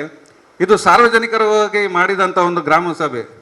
ನಮ್ಮ ನರಿಂಗಾನ ಗ್ರಾಮದಲ್ಲಿ ನಾನು ಹೇಳಬಾರ್ದು ಪೊಲೀಸ್ ಇಲಾಖೆಯಲ್ಲಿ ಇದ್ಕೊಂಡು, ಆದರೂ ಕೂಡ ಬರುವವರೇ ಬರ್ತಾರೆ. ಜನರು ಇದರ ಸದುಪಯೋಗ ಪಡ್ಕೊಳ್ಬೇಕು. ಇಂಥ ಒಂದು ಮೀಟಿಂಗಿಗೆ ಬಂದಾಗ ನಮಗೆ ಹಿರಿಯರು ಮಾತಾಡೋದಾಗ್ಲಿ ಅಥವಾ ಇಲಾಖೆ ಅಧಿಕಾರಿಗಳು ಮಾತಾಡೋದಾಗ್ಲಿ ನಮಗೆ ಗೊತ್ತಾಗ್ತದೆ. ಆಗ ನಾವು ಇನ್ನೊಬ್ಬರಿಗೆ, ನಾನೀಗ ಬಂದು ಕೇಳಿದೋ ಈ ಕೃಷಿ ಇಲಾಖೆಯಲ್ಲಿ ಇಂಥ ವ್ಯವಸ್ಥೆಗಳಿದೆ, ಅಥವಾ ತೋಟಗಾರಿಕೆಯಲ್ಲಿ ಇಂಥ ವ್ಯವಸ್ಥೆಗಳಿದೆ, ಅಥವಾ ಪಶುಸಂಗೋಪನಾ ಇಲಾಖೆಯಲ್ಲಿ ಇಂಥದ್ದೆಲ್ಲ ವ್ಯವಸ್ಥೆಗಳಿದೆ, ನಮಗೆ ಪಂಚಾಯತಿಂದ ಇಂಥ ಒಳ್ಳೆ ಕಾರ್ಯಕ್ರಮಗಳು ಸಿಗ್ತದೆ ಅಂತ ಹೇಳೋದನ್ನು ನಾನು ತಿಳ್ಕೊಂಡ್ರೆ ನನ್ನ ಪಕ್ಕದವನಿಗೆ ಹೇಳಿದರೆ ಅವನಿಗೆ ಉಪಯೋಗ ಆಗುತ್ತೆ. ಆದ್ರಿಂದ ದಯವಿಟ್ಟು ಯಾರು ಕೂಡ ಪೊಲೀಸ್ ಇಲಾಖೆಗಿರಲಿ ಅಥವಾ ಯಾವುದೇ ಒಂದು ಸರ್ಕಾರಿ ಇಲಾಖೆಗೆ ಸಂಬಂಧಪಟ್ಟಂಥ ಇಂಥ ಒಂದು ಮೀಟಿಂಗ್ ಕರೆದಾಗ ತಾವು ದಯವಿಟ್ಟು ಬನ್ನಿ.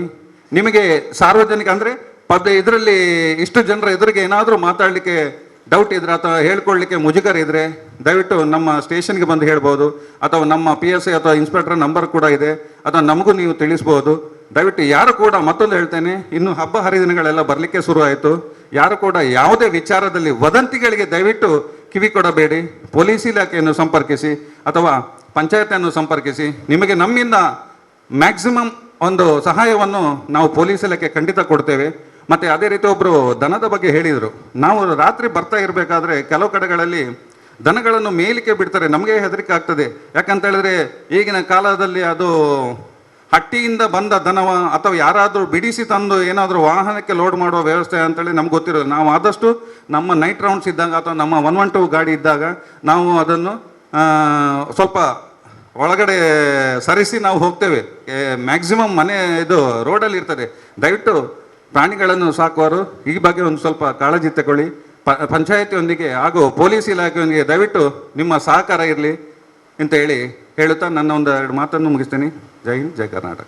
ಯಾಕಂತೇಳಿ ಮಾಡದಿದ್ರೆ ನಮ್ಮ ಇಲ್ಲಿ ಮುರಳಿ ಮತ್ತು ಉಪಾಧ್ಯಕ್ಷರು ಬಿಡೋದಿಲ್ಲ. ಅವರು ನಮ್ಮ ತಲೆ ತಿಂತಾ ಇರ್ತಾರೆ, ಸರ್ ಹೀಗಾಗಿದೆ ಹೇಗೆ ಅಂತೇಳಿ.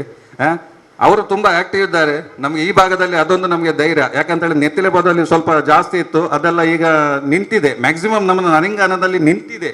ಏನೋ ಸ್ವಲ್ಪ ಆಚೆ ಈಚೆಂದೆಲ್ಲ ಬರ್ತಾ ಇದ್ದಾರೆ. ತಾವು ಹೇಳಿದ್ದು ಹೌದು. ಯಾಕಂತ ಹೇಳಿದ್ರೆ ನಮಗೆ ಗೊತ್ತಿರೋದಿಲ್ಲ ಯಾವ ಮನುಷ್ಯ ಅದನ್ನು ಇದು ಮಾಡಿರ್ತಾನೆ. ಬಟ್ ಸಾರ್ವಜನಿಕರಿಗೆ ಗೊತ್ತಿರ್ತದೆ. ಏನು ಕೆಲಸ ಮಾಡದೆ ಸುಮ್ಮನೆ ಬಂದು ಬಸ್ ಸ್ಟ್ಯಾಂಡಲ್ಲಿ ಕೂತ್ಕೊಳ್ಳೋದು, ಮೋರಿಯಲ್ಲಿ ಕೂತ್ಕೊಳ್ಳೋದು, ಇಂಥದ್ದೇನಾದರೂ ಇದ್ರೆ ದಯವಿಟ್ಟು ನಮ್ಮ ಗಮನಕ್ಕೆ ತನ್ನಿ. Thank you. ಪೊಲೀಸರು ತಮ್ಮ ಅಭಿಪ್ರಾಯವನ್ನು ಹೇಳಿದ್ದಾರೆ. ಅವರ ಹೆಲ್ಪ್ಲೈನ್ ನಂಬರ್ 112, ಅದರ ಜೊತೆಗೆ ಮಹಿಳಾ ಸಹಾಯವಾಣಿ ಅಂತ ಇದೆ, ಮಹಿಳಾ ಸಹಾಯವಾಣಿ, ಆ ನಂಬರ್ ನೋಟ್ ಮಾಡ್ಕೊಳ್ಬೇಕು ಮಹಿಳೆಯರು ಪ್ರತ್ಯೇಕವಾಗಿ. ಮತ್ತು 108 ಅಂತ ಗೊತ್ತಿದೆ ನಿಮಗೆ.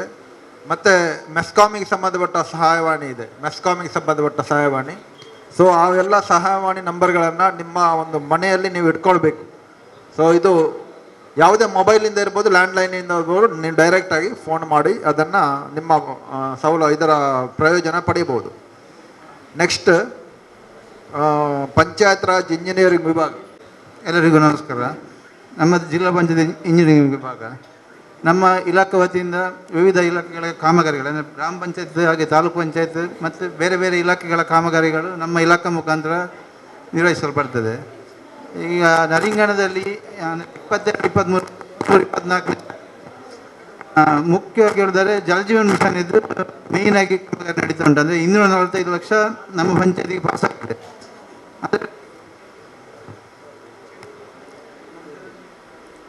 ಆದರೆ 245 ಲಕ್ಷ ನಮ್ಮ ಪಂಚಾಯತಿಗೆ ಪಾಸಾಗಿದೆ. ಅದರಲ್ಲಿ ಅಂದರೆ ವಿವಿಧ, ಅಂದರೆ ಬೇರೆ ಬೇರೆ ಇದೀಗ ನಮ್ಮ ಹ್ಯಾಬಿಟೇಷನ್ ಅಂತ ಹೇಳ್ತೇವೆ ನಾವು. ಒಂದು ಪಂಚಾಯತಲ್ಲಿ ಬೇರೆ ಬೇರೆ ಚದುರಿದ ಜನಸಂಖ್ಯೆಯ ಪ್ರದೇಶಗಳಿರ್ತದೆ. ಅದನ್ನು ಗುರುತಿಸಿ ಅಲ್ಲಿ ಒಟ್ಟು 6+2 ಅಂದರೆ 8 ಟ್ಯಾಂಕ್ಗಳನ್ನು ಮಾಡಿ ಈ ಕೊಳವೆ ಬಾವಿಯಿಂದ ನೀರು ಅದಕ್ಕೆ ಪೂರೈಕೆ ಮಾಡಿ ಅದರಿಂದ ಪ್ರತಿ ಮನೆಗೆ, ಅಂದರೆ ಈಗ ಆಲ್ರೆಡಿ ನಮ್ಮಲ್ಲಿ ಕನೆಕ್ಷನ್ಸ್ ಉಂಟು, ಒಂದು ಸಾಧಾರಣ 500ರಷ್ಟು ಕನೆಕ್ಷನ್ ಮನೆಗಳಿಗೆ ಕನೆಕ್ಷನ್ ಉಂಟು. ಇನ್ನು ಅದರ ಹೆಚ್ಚುವರಿಯಾಗಿ ಒಂದು 490ರಷ್ಟು ಹೆಚ್ಚುವರಿ ಹೊಸ ಕನೆಕ್ಷನ್ ಮಾಡುವ ಉದ್ದೇಶ ಇಟ್ಟುಕೊಂಡು ಪ್ರಸ್ತುತ ಕೊಳವೆ ಬಾವಿ ಕೊರೆದು ಕೊಳವೆ ಬಾವಿಯಿಂದ ಸಪ್ಲೈ ಮಾಡುವ ಟೈಪಲ್ಲಿ ನಮ್ಮ ಯೋಜನೆ ನಡೀತಾ ಉಂಟು. ಈಗ ಪ್ರಗತಿಯಲ್ಲಿ ಉಂಟು ಯೋಜನೆ. ಈ ಯೋಜನೆಯಿಂದ ಯಾರಿಗಾರು ಮನೆಗೆ ನೀರಿನ ಸಂಪರ್ಕ ಇಲ್ಲ, ಎಷ್ಟು ದೂರದಲ್ಲಿ ತೊಂದರೆ ಇಲ್ಲ, ಪಂಚಾಯತಿಗೆ ಒಂದು ವಿಸಿಟ್ ಮಾಡಿ ನೀವೊಂದು ರಿಕ್ವೆಸ್ಟ್ ಕೊಟ್ಟರೆ ಒಂದು ಮಿನಿಮಮ್ ಚಾರ್ಜ್ ಕಟ್ಟಲಿಕ್ಕೆ ಇರ್ತದೆ. ಅದರ ನಂತರ ಪ್ರತಿ ಪೈಪಿನ ವ್ಯವಸ್ಥೆ ಸಹ ನಮ್ಮ ಈ ಯೋಜನೆಯಿಂದಲೇ ನಡೀತದೆ. ಅದಕ್ಕೆ ಪೈಪ್ ಹಾಕಿ ನಿಮ್ಮ ಮನೆ ಹತ್ರ ಒಂದು ಟ್ಯಾಪ್ ಹಾಕಿ ಕನೆಕ್ಷನ್ ಮಾಡಿ ಕೊಡ್ತಾರೆ, ವಿದ್ ಮೀಟ್ರ್ ಇರ್ತದೆ ಅದರಲ್ಲಿ. ಇದೀಗ ನಮ್ಮ ಈ ಪ್ರಸ್ತುತ ನಡೀತಿರೋ ಯೋಜನೆ 24ರವರೆಗೆ ಉಂಟದು. 2024ಕ್ಕೆ ಮುಗಿಸಬೇಕು ಅಂತೇಳಿ ನಮ್ಮ ಇದು. ನೆಕ್ಸ್ಟ್ ಫ್ಯೂಚರಲ್ಲಿ ಏನಾಗ್ತದೆ ಅಂತೇಳಿದರೆ ಈ ನಮ್ಮ ಬಹುಗ್ರಾಮ ಯೋಜನೆ, ಉಳ್ಳಾಲ ಮತ್ತು ಇದರದ್ದು ಬಹುಗ್ರಾಮ ಯೋಜನೆ ನಡೀತಾ ಉಂಟು, ಕಾಮಗಾರಿ ನಡೀತಾ ಉಂಟು. ಅದು ಆ ಯೋಜನೆಯಿಂದ ಶುದ್ಧ ಕುಡಿಯುವ ನೀರು ಪ್ರತಿ ಟ್ಯಾಂಕಿಗೆ ಬಂದು ನಮ್ಮ ಗ್ರಾಮದಲ್ಲಿ 2 MBT ಅಂದರೆ ಮಾಸ್ಟರ್ ಬ್ಯಾಲೆನ್ಸಿಂಗ್ ಟ್ಯಾಂಕ್ ಅಂತೇಳಿ ಆಗ್ತದೆ. ಆ ಟ್ಯಾಂಕಿಗೆ ನೀರು ಬರ್ತದೆ. ಅಲ್ಲಿಂದ ನಮ್ಮ ಈ ಟ್ಯಾಂಕ್ಗಳಿಗೆ ಇರುವಂಥ ಈಗ ನಾವು ಕಟ್ಟಿದ್ದು ಮತ್ತು ಆಲ್ರೆಡಿ ಇರುವಂಥ ಟ್ಯಾಂಕ್ಗಳಿಗೆ ನೀರು ಸಪ್ಲೈ ಆಗಿ ಅದರ ಮುಖಾಂತರ ಪ್ರತಿ ಮನೆ ಕೊಡುವಂಥ ಯೋಜನೆ ಇನ್ನು ಮುಂದುವರಿದದ್ದು.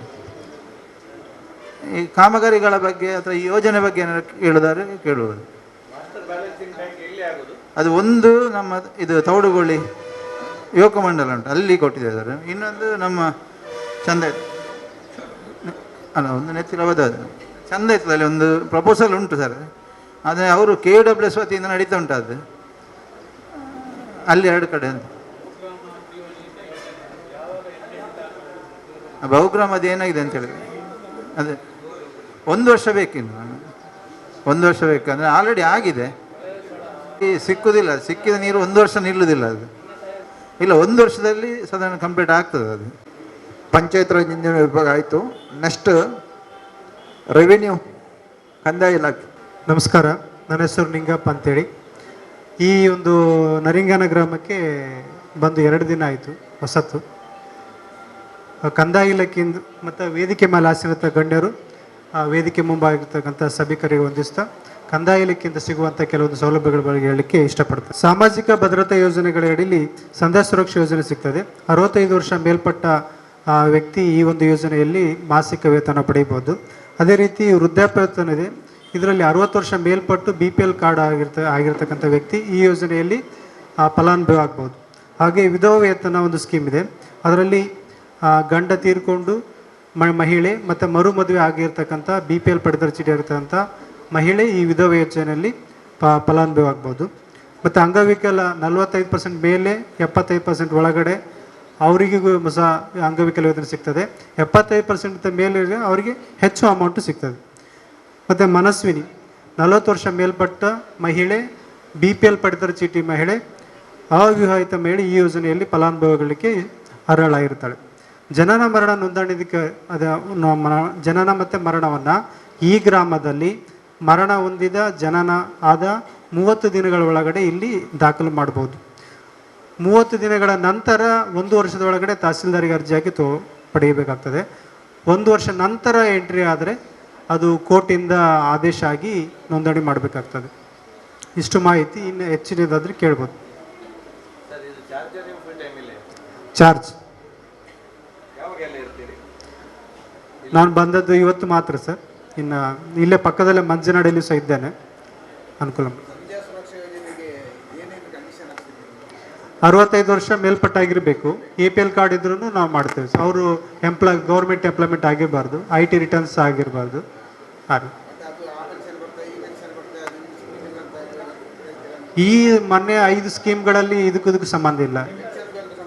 ಈಗಿನ ಸ್ಕೀಮ್ಗಳಿದಾವಲ್ಲ, ಗೃಹಲಕ್ಷ್ಮಿ, ಇದಕ್ಕೆ ಸಂಬಂಧ ಇಲ್ಲ ಅಂತ ಹೇಳಿದ್ದಾರೆ ಸರ್. ವೃದ್ಧಾಪ್ಯ ವೇತನ ನನ್ನ ಮೊಬೈಲ್ ನಂಬರ್ 7022229110. ಮಕ್ಕಳು ಪೋಷಣೆ ಮಾಡ್ತಾ ಇಲ್ಲ ಅಂತ ಒಂದು ಸ್ವಯಂ ಘೋಷಣೆ ಕೊಟ್ಟರೆ ನಾವು ಅಕ್ಸೆಪ್ಟ್ ಮಾಡಿ ಮಂಜೂರು ಮಾಡ್ತೇವೆ. As it is Sandhya Suraksha ಯೋಜನೆ ಕೂಡ ಅದು ಹೌದು, ಅವರೇ ಒಂದು ಸ್ವಯಂ ಘೋಷಣೆ ಕೊಟ್ಟರೆ ಸರ್. ಆರ್ಥಿಕ ಸಾಕ್ಷರತಾ, FLC, ಫೈನಾನ್ಷಿಯಲ್ ಲಿಟ್ರಸಿ. ಎಲ್ಲರಿಗೂ ನಮಸ್ತೆ. ಹಾಗೆ ವೇದಿಕೆಯಲ್ಲಿರುವಂತಹ ಎಲ್ಲ ಗಣ್ಯ ವ್ಯಕ್ತಿಗಳಿಗೂ ವಂದನೆಗಳು. ನನ್ನ ಹೆಸರು ಅನುಷಾ ಅಂತ. ನಾನು BC ರೋಡು ಆರ್ಥಿಕ ಸಾಕ್ಷರತಾ ಕೇಂದ್ರ ಇಲ್ಲಿ ಸೀನಿಯರ್ ಕೌನ್ಸಿಲರ್ ಆಗಿ ಕಾರ್ಯನಿರ್ವಹಿಸ್ತಾ ಇದ್ದೇನೆ.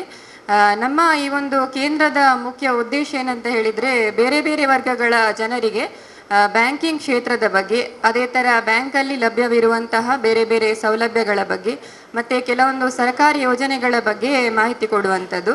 ನಾನು ಇವತ್ತು ಇಲ್ಲಿ ಬಂದಿರುವಂತಹ ಮುಖ್ಯ ಉದ್ದೇಶ ಏನಂತ ಹೇಳಿದರೆ, ಅಟಲ್ ಪೆನ್ಷನ್ ಯೋಜನೆ, ಇದರ ಬಗ್ಗೆ ಮಾಹಿತಿ ಕೊಡಲಿಕ್ಕೆ. ಸೊ ನೀವು ನೋಡಿರ್ಬೋದು, ಗೌರ್ಮೆಂಟ್ ಎಂಪ್ಲಾಯೀಸಿಗಾದರೆ 60 ವರ್ಷ ಆದಮೇಲೆ ಪೆನ್ಷನ್ ಬರ್ತದೆ. ಬಟ್ ಈ ಥರ ಪ್ರೈವೇಟ್ ಎಂಪ್ಲಾಯೀಸಿಗೆಲ್ಲ ಯಾವುದೇ ಥರದ ಪೆನ್ಷನ್ ಇರುವುದಿಲ್ಲ. ಸೊ ಅವರಿಗೋಸ್ಕರ ಬಂದಿರುವಂತಹ ಸ್ಕೀಮ್ ಅಟಲ್ ಪೆನ್ಷನ್ ಯೋಜನೆ. ಸೊ ಇದರಲ್ಲಿ 18ರಿಂದ 40 ವರ್ಷ ಒಳಗಿನವರು ಈ ಒಂದು ಯೋಜನೆಗೆ ಸೇರ್ಬೋದು. ನಿಮ್ಮದು ಎಲ್ಲಿ ಬ್ಯಾಂಕ್ ಅಕೌಂಟ್ ಇರ್ತದೋ ಅಲ್ಲಿ ಈ ಒಂದು ಯೋಜನೆಯನ್ನು ಮಾಡ್ಕೊಳ್ಬೋದು. ಅಟಲ್ ಪೆನ್ಷನ್ ಯೋಜನೆ 18ರಿಂದ 40 ವರ್ಷ ಒಳಗಿನವರಾಗಿರಬೇಕು. ಸೊ ಇದರಲ್ಲಿ ನಿಮ್ಮ ಏಜ್ ಪ್ರಕಾರ ನೀವು ಹಣ ಕಟ್ತಾ ಹೋಗಬೇಕು.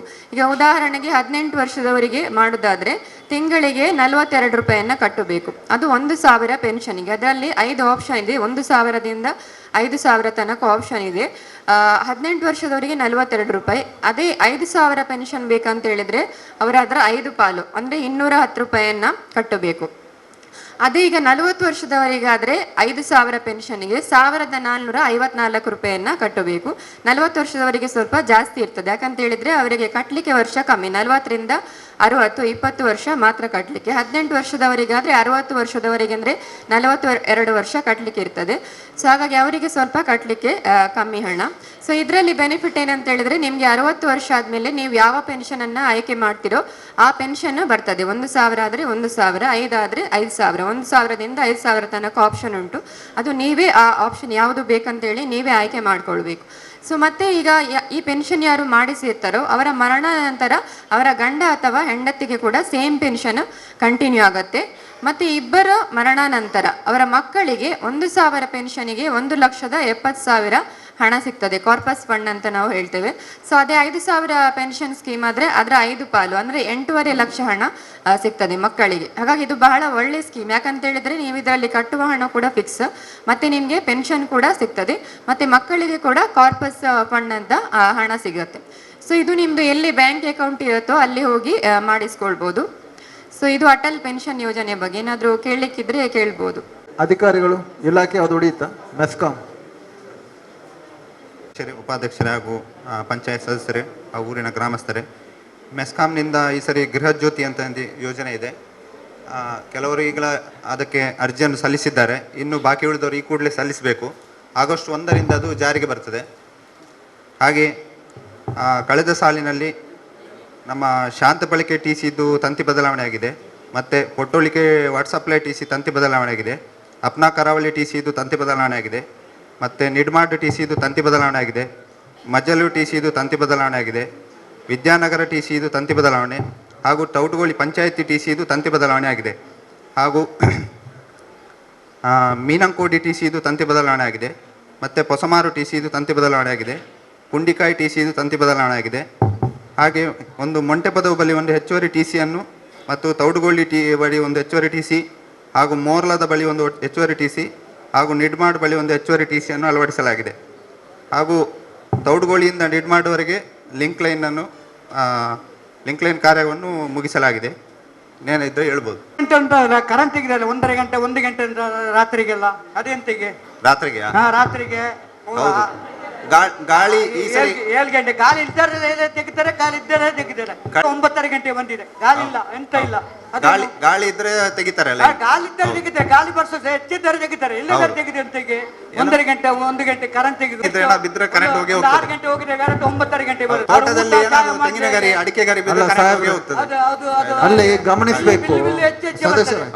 ಅದು ಕರೆಂಟ್ ತೆಗೆದು ಅದು ನಿಮ್ಮ ಇಷ್ಟ ಅಲ್ಲಲ್ಲ, ಆತರ ಅಲ್ಲ. ಅಲ್ಲಿ ಗಮನಿಸಬೇಕು, ಬರೀ ಗಾಳಿ ಅಲ್ಲ, ಸಿಡಿಲು ಬಂದ್ರೆ ಗಾಳಿ ಬಂದ್ರೆ ಮಾತ್ರ ಕಟ್ ಮಾಡ್ತಾರ ಅಂತಲ್ಲ. ಆಗ ತೆಗಿಲಿ, ಈಗ ತೆಗೆದು 1 ಗಂಟೆ ಅಲ್ಲಿ ಅವರು ಅಲ್ಲಿ ನೋಡಿ, ಅಲ್ಲಿ ಯಾರೋ ಒಬ್ರು ವೆಹಿಕಲ್ ಅಲ್ಲಿ ಹೋಗುವಾಗ ಎಲೆಕ್ಟ್ರಿಕ್ ಕಂಬಕ್ಕೆ ಬಡಿತಾನೆ, ಎಲೆಕ್ಟ್ರಿಕ್ ಕಂಬ ಬೀಳ್ತದೆ, ಆಗ್ಲೂ ಕರೆಂಟ್ ಹೋಗ್ತದೆ.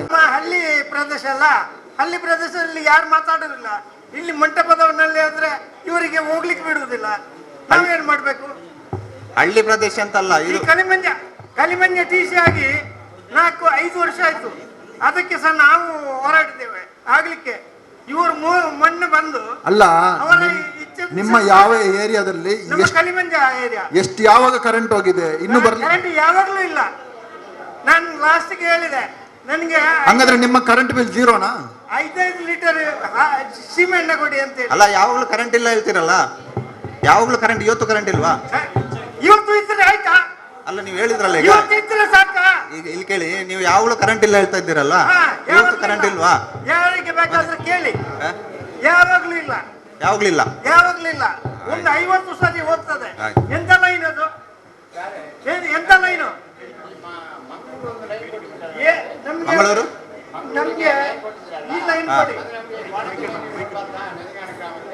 ನರಿಂಗಾನ ಗ್ರಾಮಕ್ಕೆ ಆಲ್ರೆಡಿ ಒಂದು ಕರೆಂಟ್ ಫೀಡರ್ ಇದು 200 ಆಂಪ್ಸ್ ಸೆಟ್ಟಿಂಗ್ ಇರ್ತದೆ, ಅರ್ಥ ಆಯ್ತಾ? ಹೌದು, ಯಾವುದೇ ನಾನು ಹೇಳುದು ಕೇಳಿ, ಯಾವುದೇ ಒಂದು ಫೀಡರ್ ಇದ್ರೆ ಒಂದು ಫೀಡರ್ಗೆ 200 ಆಂಪ್ಸ್ ಅಂತ ಮಾತ್ರ ಕೊಡ್ಲಿಕ್ಕೆ ಆಗುದು.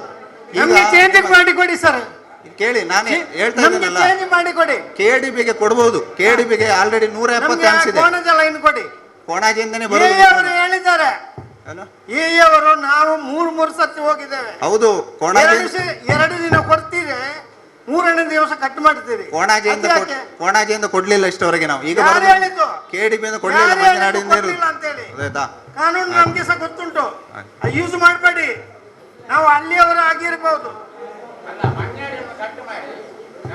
ಇದೇ ವಿಷಯ ಟೆಕ್ನಿಕಲ್ ಫೀಸಿಬಿಲಿಟಿ ಇಲ್ಲ, ನ್ಯಾಯ ಆಗಿದೆ ನೋಡಿ. ಅವರಿಗೆ ಸಹ ಫೋನ್ ಮಾಡಿ ಹೇಳಿದ್ದೇನೆ ನಾನು. ಕರೆಂಟ್ ಇದ್ರೆ ಅವರಿಗೆ ಫೋನ್ ಮಾಡ್ಬೇಕಾ? ಅಲ್ಲ, ಯಾವಾಗಲೂ ಮೆಸ್ಕಾಂ ಅವರೇ, ಸಲ ಹೋಗ್ತದೆ. ಮೆಸ್ಕಾಂ ಅವ್ರ ಇಲ್ಲ ಸರ್, ಅದು ಆಲ್ರೆಡಿ 170 ಆಂಪ್ಸ್ ಬರ್ತಾ ಇದೆ. ಫೀಡರ್ ಗೊತ್ತಾಯ್ತಾ? 170 ಆಂಪ್ಸ್ ಫೀಡರ್ ಲೋಡ್ ಇದೆ. ಅಲ್ಲ, ಇದು ಮನೆಯಲ್ಲಿ ಇರೋದು 120 ಆಂಪ್ಸ್ ಇದೆ. ನೀವು ಅದಕ್ಕೆ 170 ಕೊಟ್ಟ, ಇದು ಹೇಳ್ತಾರೆ ಮತ್ತೆ ಲೈನ್ ನಿಲ್ತದ? ನಿಲ್ಲೋದಿಲ್ಲ, ಓವರ್ಲೋಡ್ ಆಗ್ತದೆ ಫೀಡರ್. ಅಲ್ಲ ನೋಡಿ, ಅವ್ರದ್ದು ಓವರ್ಲೋಡ್ ಆಗ್ತದೆ. ಏನಾದ್ರು ಸಮಸ್ಯೆ ಅಲ್ಲ ಅದು, ಹೊಸ TC ಮಾಡಿ ಸರ್. TC ಸಮಸ್ಯೆ ಅಲ್ಲ, ಅದು ಫೀಡರ್ ಸಮಸ್ಯೆ. ಅದು ಸರಿ ಮಾಡಿ. ಹೌದು, ಮತ್ತೆ ಈಗ ಅವರು ಏನು, ಅವರದ್ದು ಸ್ವಲ್ಪ ಸಮಸ್ಯೆ ಇಲ್ಲದೆ ಅವರು ಅಷ್ಟು ಜೋರಾಗಿ ಮಾತಾಡ್ಲಿಕ್ಕೆ ಸಾಧ್ಯ ಇಲ್ಲ. ನೀರು ಬಿಡ್ಬೋದು ಮಧ್ಯಾಹ್ನ, 10 ಲೋಟ ನೀರು ಬಿಡ್ಲಿಕ್ಕೆ ಮಧ್ಯಾಹ್ನ. ಇದೇ ವರ್ಷ ಅಲ್ಲ, ಕಳೆದ ವರ್ಷ ಸಹ ಇದೇ ಪೋಲ್ಟ್ ಲಡೆ ಆಗಿದೆ.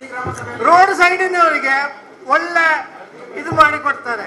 ನಾವು ಹಳ್ಳಿಯವರಲ್ಲ, ನಮ್ಮಿಂದ ಏನೋ ಮಾಡ್ಲಿಕ್ಕಿಲ್ಲ. ಒಂದು ಫೋನ್ ಮಾಡುವ ಅಗತ್ಯ ಇಲ್ಲ.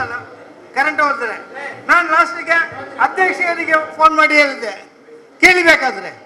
ಕರೆಂಟ್ ಇದೆ ಇಲ್ಲಿ ಮಧ್ಯಾಹ್ನ. ನಮ್ಮ ಉಪಾಧ್ಯಕ್ಷರ ಮನೆಗೂ ಇದೆ, ಕೇಳಿ.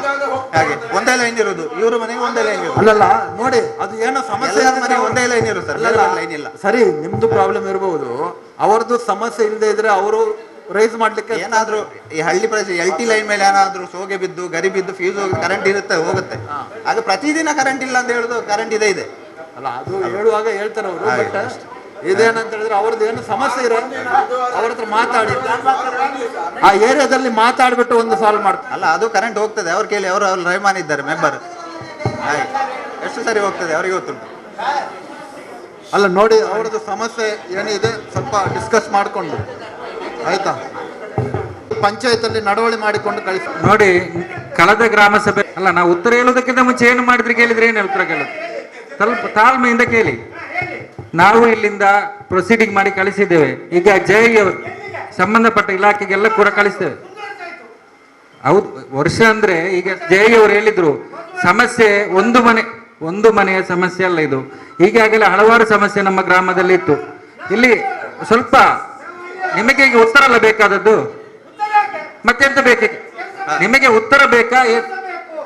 ಯಾವುದು? ಕೆಲಸದ ವಿಚಾರವೇ ಹೇಳ್ತಾ ಇರೋದು. ಸ್ವಲ್ಪ ತಾಳ್ಮೆ ಇಟ್ಟು ಕೇಳಿ. ಇಲ್ಲಿ ಹಲವಾರು ಸಮಸ್ಯೆ ಇತ್ತು. ತಂತಿ ಹಳತ್ತಿತ್ತು, ಅದನ್ನೆಲ್ಲ ಹೊಸ ತಂತಿ ಮಾಡಿದ್ದಾರೆ. ಅಡಿಷನಲ್ DC ಹಾಕಿದ್ರು, ಎಲ್ಲ ಕಡೆ ಅಡಿಷನಲ್ DC ಕೂಡ ಹಾಕಿದ್ದಾರೆ. ಮತ್ತೆ ರಾತ್ರಿ ಹೆಚ್ಚಿನ ಸಂದರ್ಭದಲ್ಲಿ, ಯಾಕಂದ್ರೆ ನೋಡಿ, ನಮ್ಮ ಈಗ ಕೊಣಾಜೆಯಲ್ಲಿ ಅಥವಾ ಮುಡಿಪಿನಲ್ಲಿ ಕೂಡ ಏನಾದ್ರೂ ಒಂದು ರಾತ್ರಿ ಕಂಬಕ್ಕೆ ಅದರ ಕಾರನವರು ಅಥವಾ ಇನ್ನಿತರ ಲಾರಿನವರು ಗುದ್ದಿದ್ರು, ಇಡೀ ಮೈನ್ ಆಫ್ ಮಾಡಬೇಕಾಗ್ತದೆ ಸುರಕ್ಷತಾ ದೃಷ್ಟಿಯಿಂದ. ಯಾಕಂದ್ರೆ ಹೆಚ್ಚು ಕಮ್ಮಿ ಆದ್ರೆ ನಾಳೆ ಪ್ರಾಣಹಾನಿ ಆಗುವ ಸಂಭವತೆ ಇರುವುದರಿಂದ ಅದನ್ನು ರಾತ್ರಿ ಸಿಬ್ಬಂದಿ ಕೊರತೆ ಇರುವುದರಿಂದ ರಿಪೇರಿ ಮಾಡೋದು ಬೆಳಿಗ್ಗೆ ಬಂದು. ಆದ್ರೆ ಇಮಿಡಿಯೇಟ್ಲಿ ಅವರು ಬೆಳಿಗ್ಗೆ ಬಂದು ರಿಪೇರ್ ಮಾಡಿ ಚಾರ್ಜ್ ಮಾಡ್ತಾರೆ. ಒಂದನೇದು. ಎರಡನೇ ಸಮಸ್ಯೆ, ನೀವು ಹೇಳುವಾಗೆ ಲೋಡಿಂಗ್ ಇಲ್ಲಿ ಕೆಪಾಸಿಟಿ ಸಾಕಾಗುವುದಿಲ್ಲ. ಅದೇನು ನಮ್ಮ JE ಅಥವಾ AE ಸಂಬಂಧಪಟ್ಟಂತ ವಿಚಾರ ಅಲ್ಲ, ಅದು ಮೇಲ್ವರ್ಗದಲ್ಲಿ ಮೆಸ್ಕಾಂ ಇಲಾಖೆಯಿಂದಲೇ. ಒಂದು ನಿಮಿಷ ಕೇಳಿ ನೋಡಿ, ಒಂದು ನಿಮಿಷ. ನೀವು ಇಲ್ಲಿ ಬೊಬ್ಬೆ ಹಾಕಿದ್ರೆ ಏನಿಲ್ಲ ಪರಿಹಾರ ಸಿಗುವುದಿಲ್ಲ. ಕೇಳಿ, ನೀವು ಬೊಬ್ಬೆ ಹಾಕಿದ್ರೆ ಸಮಸ್ಯೆ ಪರಿಹಾರ ಆಗುದಿಲ್ಲ. ಇಲ್ಲಿ ಕೇಳಿ, ಹೆಚ್ಚಿನ ಕಡೆ ಮಳೆಗಾಲದಲ್ಲಿ ರಾತ್ರಿ ಹೆಚ್ಚಿನ ಸಂದರ್ಭದಲ್ಲಿ ವಿದ್ಯುತ್ ಹೋಗುವುದು ನಿಜ. ಅದು ಕೆಲವು ಕಡೆ ಹೆಚ್ಚಿನ ನಮ್ಮ ತಂತಿಗಳು ತೋಟದ ಮಧ್ಯೆ ಎಲ್ಲ ಹಾದು ಹೋಗುವುದರಿಂದಲೂ ಕೂಡ ಹೊರಗೆ ಹಾಕ್ಲಿಕ್ಕೆ ಆಗುದಿಲ್ಲಲ್ಲ. ನೀವೇ ಹೇಳಿದ ಕಡೆಯಲ್ಲಿ ವಿದ್ಯುತ್ ತಂತಿ ಕಲಿಕ್ಕೆ ಆಗ್ತದಾ? ಅಲ್ಲ ಇವರೇ, ಒಂದು ನೀವು ಕೇಳುವ ಪ್ರಶ್ನೆಗೆ ಸ್ವಲ್ಪ ಆದ್ರೂ ಕನೆಕ್ಷನ್ ಬೇಕು. ಹೊರಗೆ ಹಾಕಿ ಅಂದ್ರೆ ಏನು? ಒಂದು ನಿಮಿಷ, ನಿಮ್ಮ ಮನೆಗೆ ಲೈನ್ ಬೇಕು. ಉದಾಹರಣೆಗೆ ಹೇಳ್ತೇನೆ, ಇಲ್ಲಿ ಕೇಳಿ ನೀವು. ನಿಮಗೆ ಬೇಕಾದ ಕಡೆಯಿಂದ ತಂತಿಯನ್ನು ತರಲಿಕ್ಕೆ ಆಗ್ತದಾ? ಆಗ್ತದೆ ಹೇಳಿ. ಕೆಲವು ಕಡೆ ನಿಮ್ಮ ಮನೆ ಆಚೆಗೆ ತೋಟ ಇದ್ರೆ ತೋಟದ ಮಧ್ಯದಲ್ಲೇ ಬರ್ಬೇಕಾಗ್ತದೆ. ಯಾಕಂತ ಕೇಳಿದ್ರೆ ವೈರ್ಲೆಸ್ ಅಲ್ಲ, ವೈರ್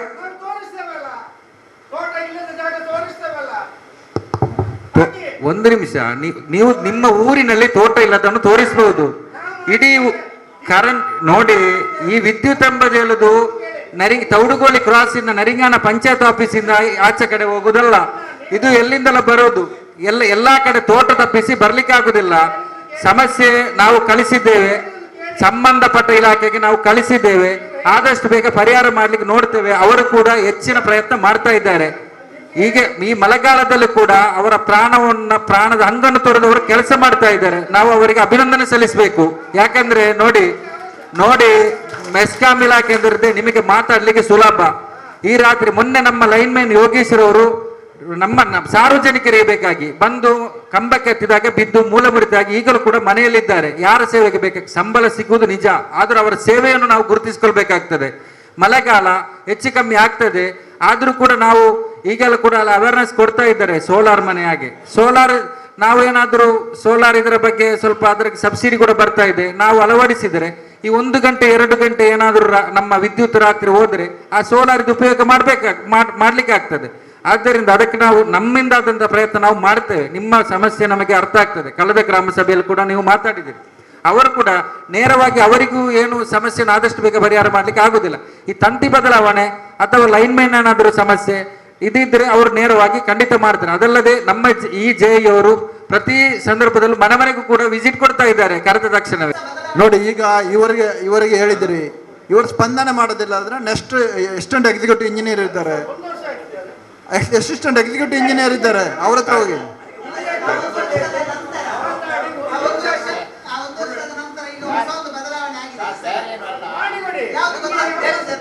ನಿಮ್ಮ ತೌಡುಗೋಳಿ ಕೆಳಗಡೆ ತೋಟದಲ್ಲಿ ಹೋಗ್ತದಲ್ಲ ಬೋಳರ್ ಲೈನು, ಅದನ್ನು ಹೊರಗೆ ರೋಡಲ್ಲಿ ಹಾಕಿದ್ದೇವೆ.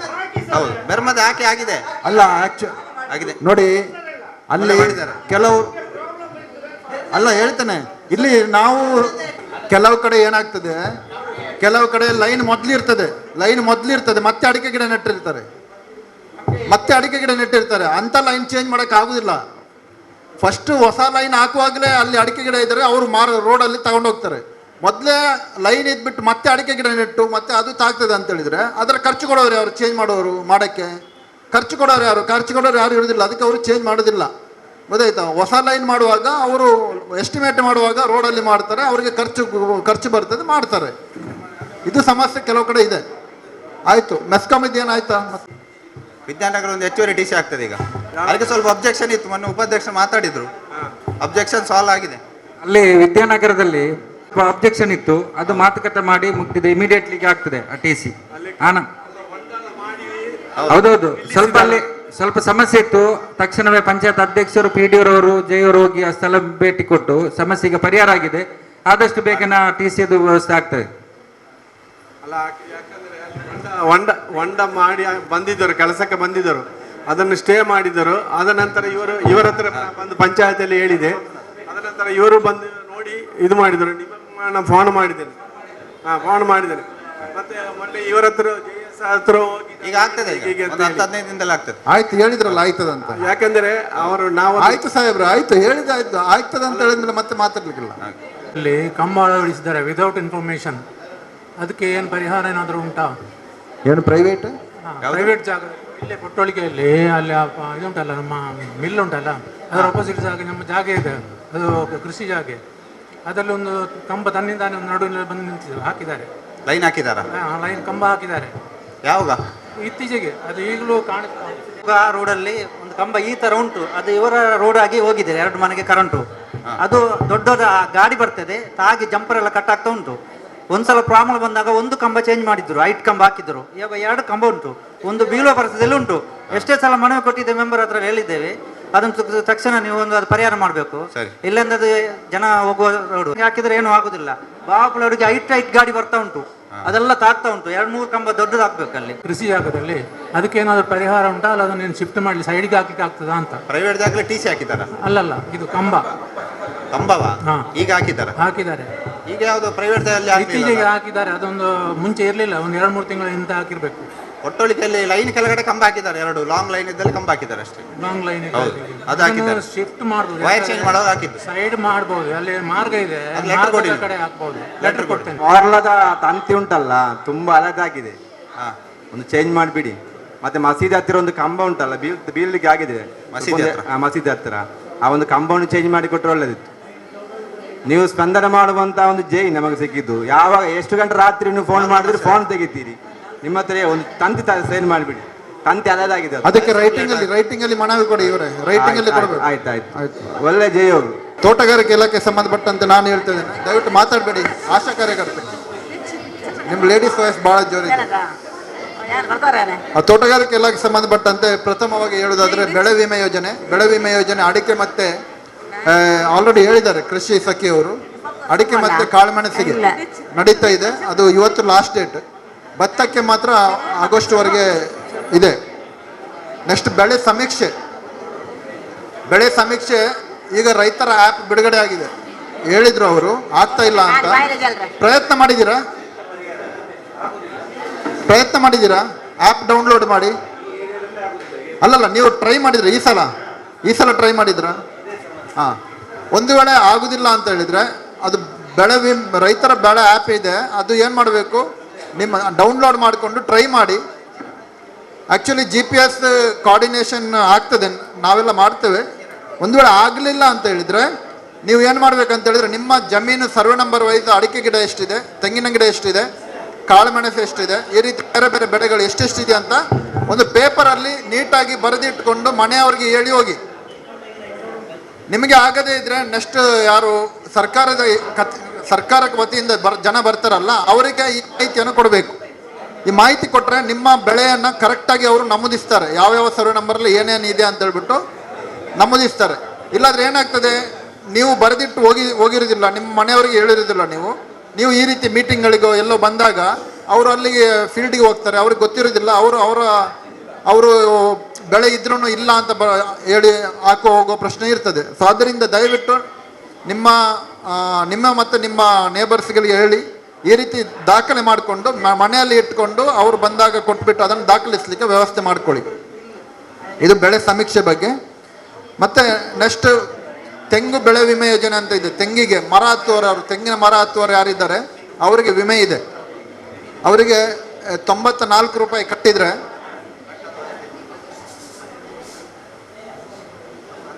94 ರೂಪಾಯಿ ಕಟ್ಟಿದರೆ 5 ಲಕ್ಷ ವಿಮೆ ಇದೆ. 5 ಲಕ್ಷ ವಿಮೆ ಇದೆ. ಏನಾದರೂ ಬಿದ್ದು ಕೈಕಾಲು ಸೊಂಟ ಎಲ್ಲ ಪ್ರಾಬ್ಲಮ್ ಆಗಿ ಹಾಸ್ಪಿಟಲೈಸ್ ಆದರೆ 2.5 ಲಕ್ಷದವರೆಗೆ ಹೆಲ್ತ್ ಇನ್ಶೂರೆನ್ಸ್ ಇದೆ. ಹೆಲ್ತ್ ಕೊಡ್ತಾರೆ. 5 ಲಕ್ಷ ಡೆತ್ ಆದ ಕೇಸಲ್ಲಿ ಕೊಡ್ತಾರೆ. ತೆಂಗಿನ ಮರ ಹತ್ತುವವರು ಯಾರಾದರೂ ಇದ್ದರೆ ಇದಕ್ಕೆ ರಿಜಿಸ್ಟ್ರೇಷನ್ ಮಾಡಿಸ್ಬೋದು. ಮತ್ತು ನೀರಾವರಿಗೆ ಸಂಬಂಧಪಟ್ಟಂತೆ ಹನಿ ನೀರಾವರಿ ಯೋಜನೆ ಇದೆ, ತುಂತುರು ನೀರಾವರಿ ಯೋಜನೆ ಇದೆ. ಹನಿ ನೀರಾವರಿಗೆ ಡ್ರಿಪ್ ಇರಿಗೇಷನ್ ಅಂತ ಹೇಳ್ತಾರೆ, ಸ್ಪ್ರಿಂಕ್ಲರ್ ಇರಿಗೇಷನ್, PVC ಹಾಕಿ ಸ್ಪ್ರಿಂಕ್ಲರ್ ಇರಿಗೇಷನ್ ಮಾಡುವಂಥದ್ದು. ಸೊ ಇದಕ್ಕೆ 75% ಸಹಾಯಧನ ಇದೆ. ಸೊ ಇದನ್ನು ನೀವು ಸಹಾಯಧನ ಯಾರಾದರೂ ಹೊಸ ತೋಟ ಮಾಡುವವರಿದ್ದರೆ ಅದಕ್ಕೆ ಅಪ್ಲೈ ಮಾಡ್ಬೋದು. ನೆಕ್ಸ್ಟ್ ಯಾಂತ್ರೀಕರಣ ಯೋಜನೆಗೆ ಆಲ್ರೆಡಿ ಹೇಳಿದ್ದಾರೆ, ವಿವಿಧ ಯಂತ್ರಗಳಿಗೆ ಸಹಾಯಧನ ಕೊಡಲಿಕ್ಕೆ ಕೃಷಿ ಇಲಾಖೆಯಲ್ಲಿ ಅವಕಾಶ ಇದೆ. ಅದೇ ರೀತಿ ತೋಟಗಾರಿಕೆ ಇಲಾಖೆಯಲ್ಲಿ ಅವಕಾಶ ಇದೆ. ನೀವು ಮೊದಲು ಅರ್ಜಿ ಕೊಡಬೇಕು, ಯಂತ್ರ ಖರೀದಿಸೋದಲ್ಲ, ಅರ್ಜಿ ಕೊಡಬೇಕು. ನಾವು ಅನುದಾನ ಬಂದಾಗ ನಿಮಗೆ ಫೋನ್ ಮಾಡಿ ವರ್ಕ್ ಆರ್ಡರ್ ಕೊಡ್ತೇವೆ. ವರ್ಕ್ ಆರ್ಡರ್ ಕೊಟ್ಟ ನಂತರ ನೀವು ಖರೀದಿಸಿ ಮಾಡಿ ಅದರ ಬಿಲ್ಲನ್ನು ಕೊಡಬೇಕಾಗ್ತದೆ. ನೆಕ್ಸ್ಟ್ ಉದ್ಯೋಗ ಖಾತ್ರಿ ಯೋಜನೆ. ಯಾವುದೇ ತೋಟಗಾರಿಕೆ ಬೆಳೆಗಳನ್ನು ನೀವು ಹೊಸದಾಗಿ ನೆಡಬೇಕಾದ್ರೆ ಉದ್ಯೋಗ ಖಾತ್ರಿಯಲ್ಲಿ ಅವಕಾಶ ಇದೆ. ಯಾವುದೇ ಬೆಳೆ ಇರ್ಬೋದು. ಸೊ ಇದರಲ್ಲಿ ಉದ್ಯೋಗ ಖಾತ್ರಿಯಲ್ಲಿ ನೀವು ಕೂಲಿ ವೆಚ್ಚ ಮತ್ತು ಪರಿಕರ ವೆಚ್ಚ ಪಡೆಯಲಿಕ್ಕೆ ಅವಕಾಶ ಇದೆ. ಪಂಚಾಯತಿಗೆ ನೀವು ಅರ್ಜಿಗಳನ್ನು ಕೊಡಬಹುದು. ನೆಕ್ಸ್ಟ್ ಜೇನು ಸಾಕಾಣಿಕೆ ಸಂಬಂಧಪಟ್ಟಂತೆ ಜೇನು ಸಾಕಲಿಕ್ಕೆ ತರಬೇತಿ ಕೊಡ್ತೇವೆ. ಮತ್ತು ಆಸಕ್ತಿ ಇದ್ದರೆ ಅವ್ರಿಗೆ ಜೇನು ಪೆಟ್ಟಿಗೆಯನ್ನು ಅವಕಾಶ ಇದೆ. ನಮ್ಮ ನರಿಂಗಾಣ ಗ್ರಾಮದಲ್ಲಿ ಮುಡಿಪು ಕುರ್ನಾಡು ಮರಿಗಾಣ ಗ್ರಾಮದಲ್ಲಿ ಜೇನು ಪೆಟ್ಟಿಗೆಯನ್ನು ನಮ್ಮಲ್ಲಿ ಸಹಾಯಧನ ತಗೊಂಡು ಸುಮಾರು ಜನ ಇದ್ದಾರೆ. ನೆಕ್ಸ್ಟ್ ಸಂಸ್ಕರಣೆ ಸಂಬಂಧಪಟ್ಟಂತೆ ಕೊಯ್ಲೋತ್ತರ ಸಂಸ್ಕರಣೆ, ಸಣ್ಣ ಮಟ್ಟದಲ್ಲಿ ಹಪ್ಪಳ ಮಾಡುವಂಥದ್ದು, ಸಂಸ್ಕರಣೆ ಜ್ಯೂಸ್ ಮಾಡುವಂಥದ್ದು, ಜಲ್ಲಿಗಳನ್ನು ಮಾಡುವಂಥದ್ದು, ಮತ್ತು ಚಪಾತಿ ಮಾಡುವಂಥದ್ದು, ಈ ರೀತಿ ಯಾವುದೇ ಸಣ್ಣ ಮನೆ ಮಟ್ಟದಲ್ಲಿ ಯಾರಾದರೂ ಈ ಥರ ಸಂಸ್ಕರಣೆ ಮಾಡ್ತಿದ್ದರೆ ಅವರು ಬ್ರ್ಯಾಂಡಿಂಗ್ ಮಾಡಲಿಕ್ಕೆ ಈಗ ಸುಮಾರು ಬರ್ತದೆ, ಬ್ರ್ಯಾಂಡೆಡ್ ಬರ್ತದೆ, ಇಂಥವ್ರದ್ದು ಉಪ್ಪಿನಕಾಯಿ, ಈ ನಿತ್ಯ ಚಪಾತಿ, ಗೊತ್ತಿಲ್ಲ ನಿಮಗೆಲ್ಲ ಗೊತ್ತಿರ್ತದೆ. ಸೊ ಈ ರೀತಿ ಹೋಮ್ ಸ್ಟೇಯಲ್ಲಿ ಮಹಿಳೆಯರಲ್ಲಿ ಸೇರಿ ಅಥವಾ ಯಾರಾದರೂ ಸಣ್ಣ ಮಟ್ಟದಲ್ಲಿ ಸಂಸ್ಕರಣೆ ಮಾಡೋದಾದರೆ ಅವ್ರಿಗೂ 15 ಲಕ್ಷದವರೆಗೆ ಸಹಾಯಧನ ಕೊಡಲಿಕ್ಕೆ ಅವಕಾಶ ಇದೆ. 15 ಲಕ್ಷದವರೆಗೆ. ನೀವು ಮನೆಯಲ್ಲಿ ಮಾಡ್ತೀರಾ ಅಂತ ತಿಳ್ಕೊಳ್ಳಿ, ಒಂದು ಅಂಗಡಿ, ಒಂದು ರೂಮ್ ಮಾಡಿ ಅದರಲ್ಲಿ ನೀವು ಉಪ್ಪಿನಕಾಯಿ ಮಾಡುವಂಥ, ಅದಕ್ಕೆ ಲೇಬಲ್ ಮಾಡುವಂಥದ್ದಕ್ಕೆ GST ಬಿಲ್ ಮಾಡಿಸುವಂಥದ್ದು, IFSS ಮಾಡುವಂಥದ್ದು. ಸೊ ಈ ರೀತಿ ಮಾಡೋದಿದ್ರೆ ಅವರಿಗೆ ಪೂರ್ತಿ ಸಹಾಯ ಅಂತ ಹೇಳಿದ್ರೆ ನಿಮಗೆ ಗೈಡ್ ಕೊಡ್ತಾರೆ. ಕೃಷಿ ಇಲಾಖೆಯಲ್ಲಿ ಇದ್ದಾರೆ ಅವರು, ಸಂಪನ್ಮೂಲ ವ್ಯಕ್ತಿ, ಅವರು ಪ್ರಾಜೆಕ್ಟ್ ರಿಪೋರ್ಟ್ ಯಾವ ರೀತಿ ಮಾಡೋದಂತ ಹೇಳ್ತಾರೆ. ನೀವು 30 ಲಕ್ಷದವರೆಗೆ ನೀವು ಪ್ರಾಜೆಕ್ಟ್ ರಿಪೋರ್ಟ್ ಮಾಡಿದರೆ 15 ಲಕ್ಷ ನಿಮಗೆ ಸಬ್ಸಿಡಿ ಸಿಗ್ತದೆ. 15 ಲಕ್ಷ ಆಗಬೇಕಂತ ಇಲ್ಲ. ನೀವು ಒಂದು ಉಪ್ಪಿನಕಾಯಿ ಘಟಕ ಮಾಡ್ತೀರಿ ಅಥವಾ ಯಾವುದೋ ಒಂದು ಚಪಾತಿ ಮಾಡುವ ಘಟಕ ಮಾಡ್ತೀರಿ ಅಂತ ತಿಳ್ಕೊಳ್ಳಿ. ಸೊ ಅದಕ್ಕೆ ನಿಮಗೆ, ಅಥವಾ ರೊಟ್ಟಿ, ರೈಸ್ ರೊಟ್ಟಿ ಅಂತ ಬರ್ತದೆ. ಸೊ ಈ ರೀತಿ ಮಾಡೋ ಘಟಕ ಮಾಡಿದ್ರೆ ಬರೀ 5 ಲಕ್ಷ ಖರ್ಚಾಗ್ತದೆ. ಅದಕ್ಕೊಂದು ಪ್ರಾಜೆಕ್ಟ್ ರಿಪೋರ್ಟ್ ಮಾಡಿದರೆ ನಿಮಗೆ ಅದರ 50% ಸಹಾಯಧನ ತಗೊಳ್ಳೋಕ್ಕೆ ಅವಕಾಶ ಇದೆ. ಕ್ಷೇತ್ರ ಮಟ್ಟದಲ್ಲಿ ಸಂಸ್ಕರಣೆ ಮಾಡೋದಾದ್ರೆ, ಕ್ಷೇತ್ರ ಮಟ್ಟದಲ್ಲಿ ಸಂಗ್ರಹಣಾ ಘಟಕ ಮಾಡೋದಾದರೆ ಅದಕ್ಕೂ ಸಹಾಯಧನ ಇದೆ. ಗೋಡನ್ ಟೈಪ್ ಅದು. ಅದಕ್ಕೆ 2 ಲಕ್ಷಕ್ಕಿಂತ ಮೇಲೆ ಖರ್ಚು ಮಾಡಿದರೆ 1 ಲಕ್ಷದವರೆಗೆ ಸಹಾಯಧನ ಕೊಡಲಿಕ್ಕೆ ಅವಕಾಶ ಇದೆ. ಸೊ ಅರ್ಜಿ ನೀವು ಆ ಕಡೆ ಬೀಸರೋಡಿಗೆ ಬಂದರೆ ಅಥವಾ ಮಂಗಳೂರಿಗೆ ಹೋದರೆ, ಮಂಗಳೂರು ಉಳ್ಳಾಲ ತಾಲೂಕಿಗೆ ಬರುತ್ತೆ, ಬಟ್ ಇದು ಬೀಸರೋಡ್ ವ್ಯಾಪ್ತಿಗೆ, ತೋಟಗಾರಿಕೆ ವ್ಯಾಪ್ತಿಗೆ ಬರೋದ್ರಿಂದ, ಕೃಷಿ ತೋಟಗಾರಿಕೆ ಬರೋದ್ರಿಂದ ನೀವು ಬಂಟ್ವಾಳಕ್ಕೆ ಬಂದಾಗ ತಾವು ಅರ್ಜಿಗಳನ್ನು ನಮಗೆ ಕೊಡ್ಬೋದು. ಏನಾದರೂ ಡೌಟ್ ಇದ್ದರೆ ಕೇಳ್ಬೋದು.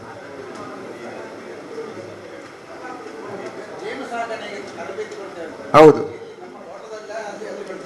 ನಾವು first day class room training ಕೊಡ್ತೇವೆ. ಕ್ಲಾಸ್ ರೂಮ್ ಟ್ರೈನಿಂಗ್ ನಾವು ಎಲ್ಲಿ ಅರೇಂಜ್ ಮಾಡ್ತೇವೆ, ನಮಗೆ ಎಲ್ಲಿ ಜನ ಜಾಸ್ತಿ ಸಿಗ್ತದೆ ಅಲ್ಲಿ ನಾವು ಅರೇಂಜ್ ಮಾಡ್ತೇವೆ.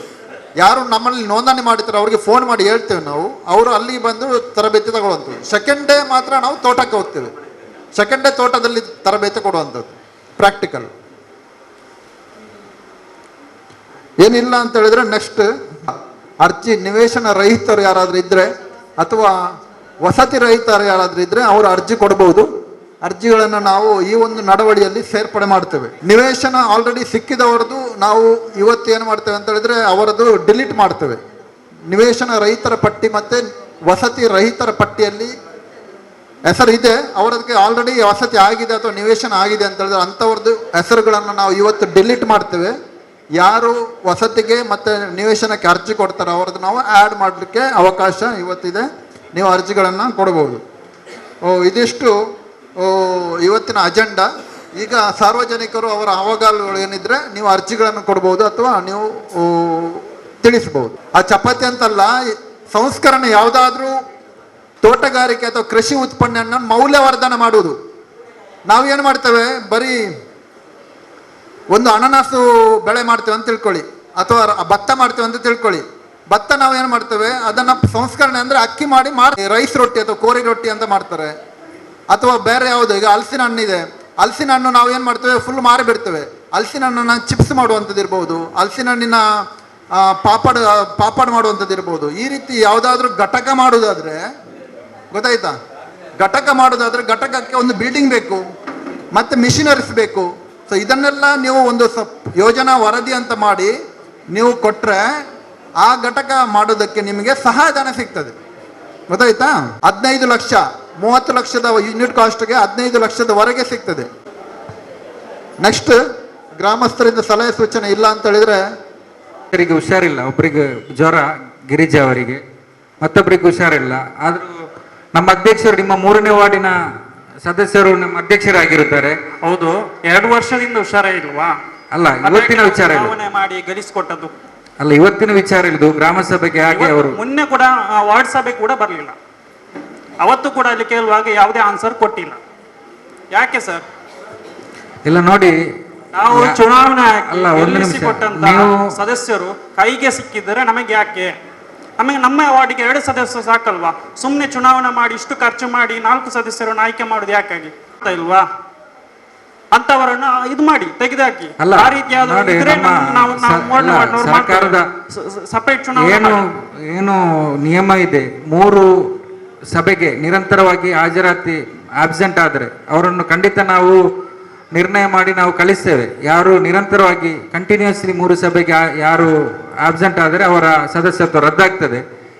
ಅವರು ಬರಲಿಲ್ಲ ಅಂದ್ರೆ 3 ಸಭೆಗೆ ಗೈರು ಹಾಜರಾದ್ರೆ ಖಂಡಿತ ನಾವು ಅವರನ್ನು ಸರಿ ಸರ್. ಕಳಿಸ್ತೇವೆ. ನಾವು ಯಾವಾಗದಿಂದಲೂ ಪ್ರಾಬ್ಲಮ್ ಹೇಳ್ತೇವೆ. ವಾಟ್ಸಪ್ ಗ್ರೂಪ್ ನಲ್ಲಿ ಕೂಡ ನೀವು ಇದ್ದೀರಿ, ಯಾವಾಗಲೂ ಪ್ರಾಬ್ಲಮ್ ಹೇಳ್ತಾ ಇದ್ದೀರಿ. ನೀವು ಯಾವುದೇ ರೀತಿ ಆಕ್ಷನ್ ತೆಗಲಿಲ್ಲ, ಅವರು ಸಿಕ್ಕುದೇ ಇಲ್ಲ. ಇವಾಗಲೂ ಕೂಡ 2 ಮೆಂಬರ್ ಬಂದಿಲ್ಲ, ಮೊನ್ನೆ ವರ್ಡ್ ಸಭೆ ಕೂಡ ಬಂದಿಲ್ಲ.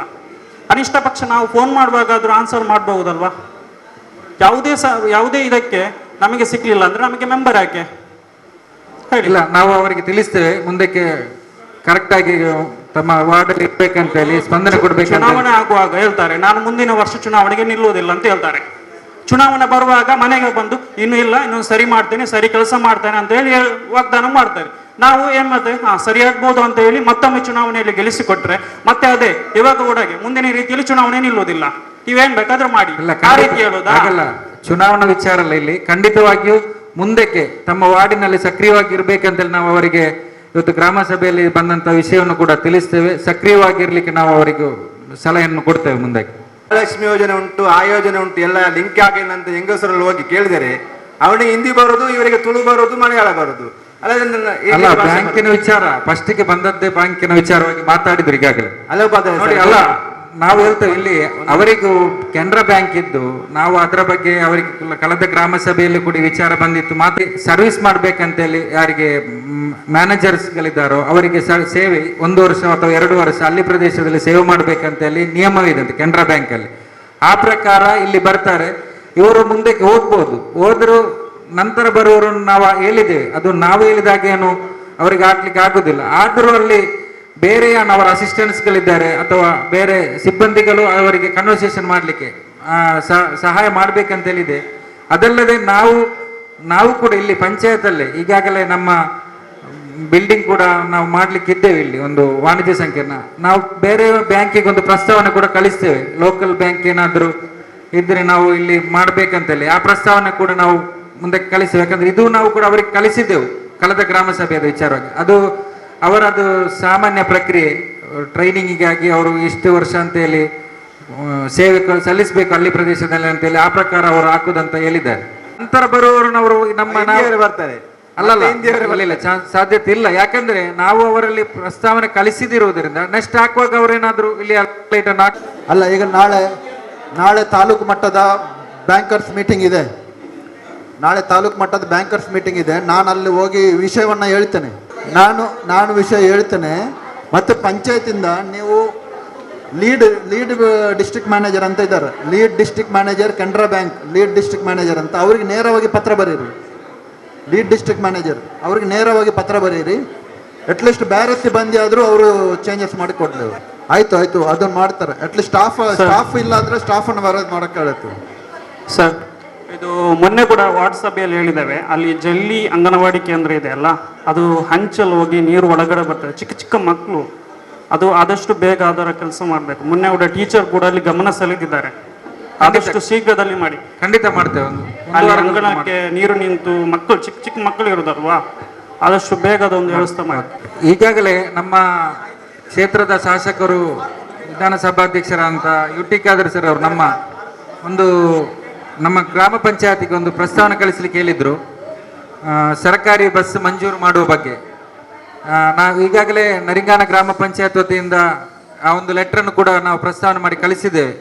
ಉಳ್ಳಾಲ ತಾಲೂಕು ನರಿಂಗಾನ ಗ್ರಾಮ ಪಂಚಾಯತಿಗೆ ಸಂಬಂಧಪಟ್ಟಂತೆ ಮುಡಿಪು ಮಾರ್ಗವಾಗಿ ಹೂ ಹಾಕುವ ಕಲ್ಲು, ಮೋರುಗೋಳಿ, ಕಲ್ಮಂಜ, ಶಾಂತಿ ಪಳಿಕೆ, ತೌಡುಗೋಳಿ, ನರಿಂಗಾನ ಗ್ರಾಮ ಪಂಚಾಯತ್ ಮಂಜನಾಡಿ, ಕುತ್ತಾರ್ ಮಾರ್ಗವಾಗಿ ಮಂಗಳೂರಿಗೆ ಮತ್ತು ವರ್ಕಾಡಿ ಕಾವಿ ಸುಬ್ರಹ್ಮಣ್ಯ ದೇವಸ್ಥಾನದ ಬಳಿಯಿಂದ ತೌಡುಗೋಳಿ, ದೇವಂದ ಪಡುಪು, ಕೆದುಂಬಾಡಿ, ನೆತ್ತಿಲ ಪದವು, ಕಲ್ಲರಕೋಡಿ, ಮುರತಗುಂಡಿ, ಮಂಜನಾಡಿ, ಕುತ್ತಾರ್ ಮಾರ್ಗವಾಗಿ ಮಂಗಳೂರಿಗೆ ಮತ್ತು ಮುಡುಪಿನಿಂದ ಹೂವಾಕ ಕಲ್ಲು, ಕೈರಂಗಲ, ಮಂಟಪದವು, ತೌಡುಗೋಳಿ ಕ್ರಾಸ್, ಮಂಜನಾಡಿ, ದೇರ್ಲಕಟ್ಟೆ, ಕುತ್ತಾರ್ ಮಾರ್ಗವಾಗಿ ಮಂಗಳೂರಿಗೆ ಸರ್ಕಾರಿ ಬಸ್ಸಿನ ಅವಶ್ಯಕತೆ ಇದ್ದು ಶೀಘ್ರದಲ್ಲೇ ಸರ್ಕಾರಿ ಬಸ್ಸಿನ ವ್ಯವಸ್ಥೆ ಮಾಡಿಕೊಡುವರು ಅಂತೇಳಿ ನಾವು ಪಂಚಾಯತಿಂದ ಕಳಿಸಿದ್ದೇವೆ.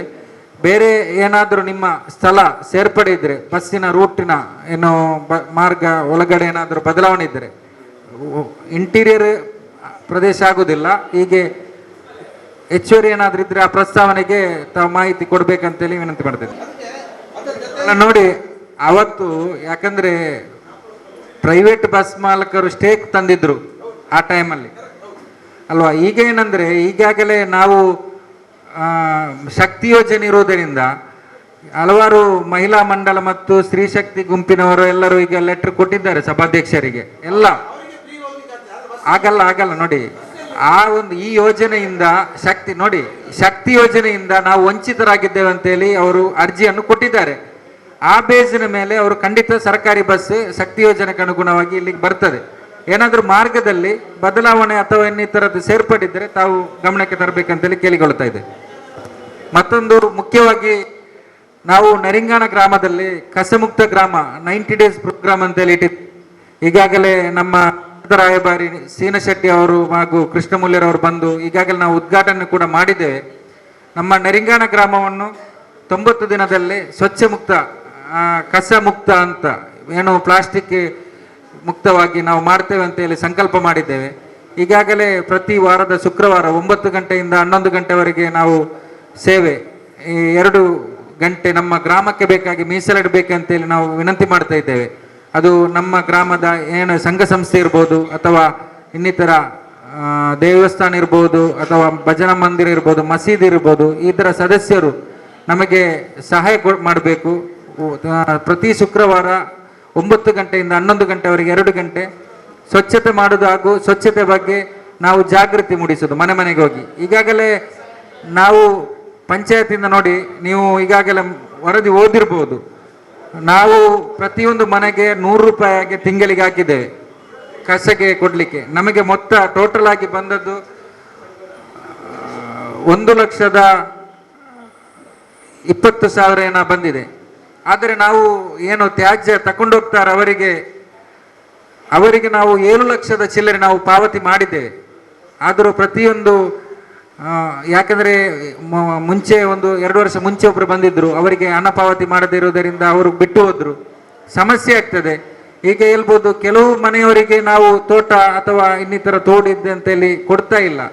ಆ ಥರ ಯಾರು ಬಿಸಾಡುವಾಗಿಲ್ಲ. ಪ್ರತಿಯೊಂದು ಮನೆಯವರು ಕೂಡ ಈ ಒಂದು ಏನು ತಮ್ಮ ಮನೆಯ ತ್ಯಾಜ್ಯ ಇದೆ 2 ದಿವಸಕ್ಕೊಮ್ಮೆ ಗಾಡಿ ಬರ್ತದೆ, ಕಡ್ಡಾಯವಾಗಿ ಕೊಡಬೇಕು. ಪ್ರತಿಯೊಂದು ಮನೆಗೂ ಕೂಡ ನಾವು 100 ರೂಪಾಯಿಗೆ ಸ್ವಚ್ಛತಾ ತೆರಿಗೆ ಅಂತೇಳಿ ಹಾಕಿದ್ದೇವೆ. ಯಾರು ಕಸ ಕೊಡ್ತೀರೋ ಇಲ್ವೋ ಗೊತ್ತಿಲ್ಲ, ಮುಂದಕ್ಕೆ ಯಾರು ಕೊಡಲಿಲ್ಲ ಮನೆಯ ಟ್ಯಾಕ್ಸ್ ಕಲೆಕ್ಟ್ ಮಾಡುವಾಗ ಖಂಡಿತವಾಗಿ ನಾವು ಅದಕ್ಕೆ ಸ್ವಚ್ಛತಾ ತೆರಿಗೆಯನ್ನು ಆ್ಯಡ್ ಮಾಡ್ತೇವೆ. ಯಾಕಂದರೆ ಇದು ನಮ್ಮ ಗ್ರಾಮದ ಆರೋಗ್ಯದ ದೃಷ್ಟಿಯಿಂದ ನಾವು ಮಾಡುವಂತಹ ನಿರ್ಣಯ. ಒಂದು.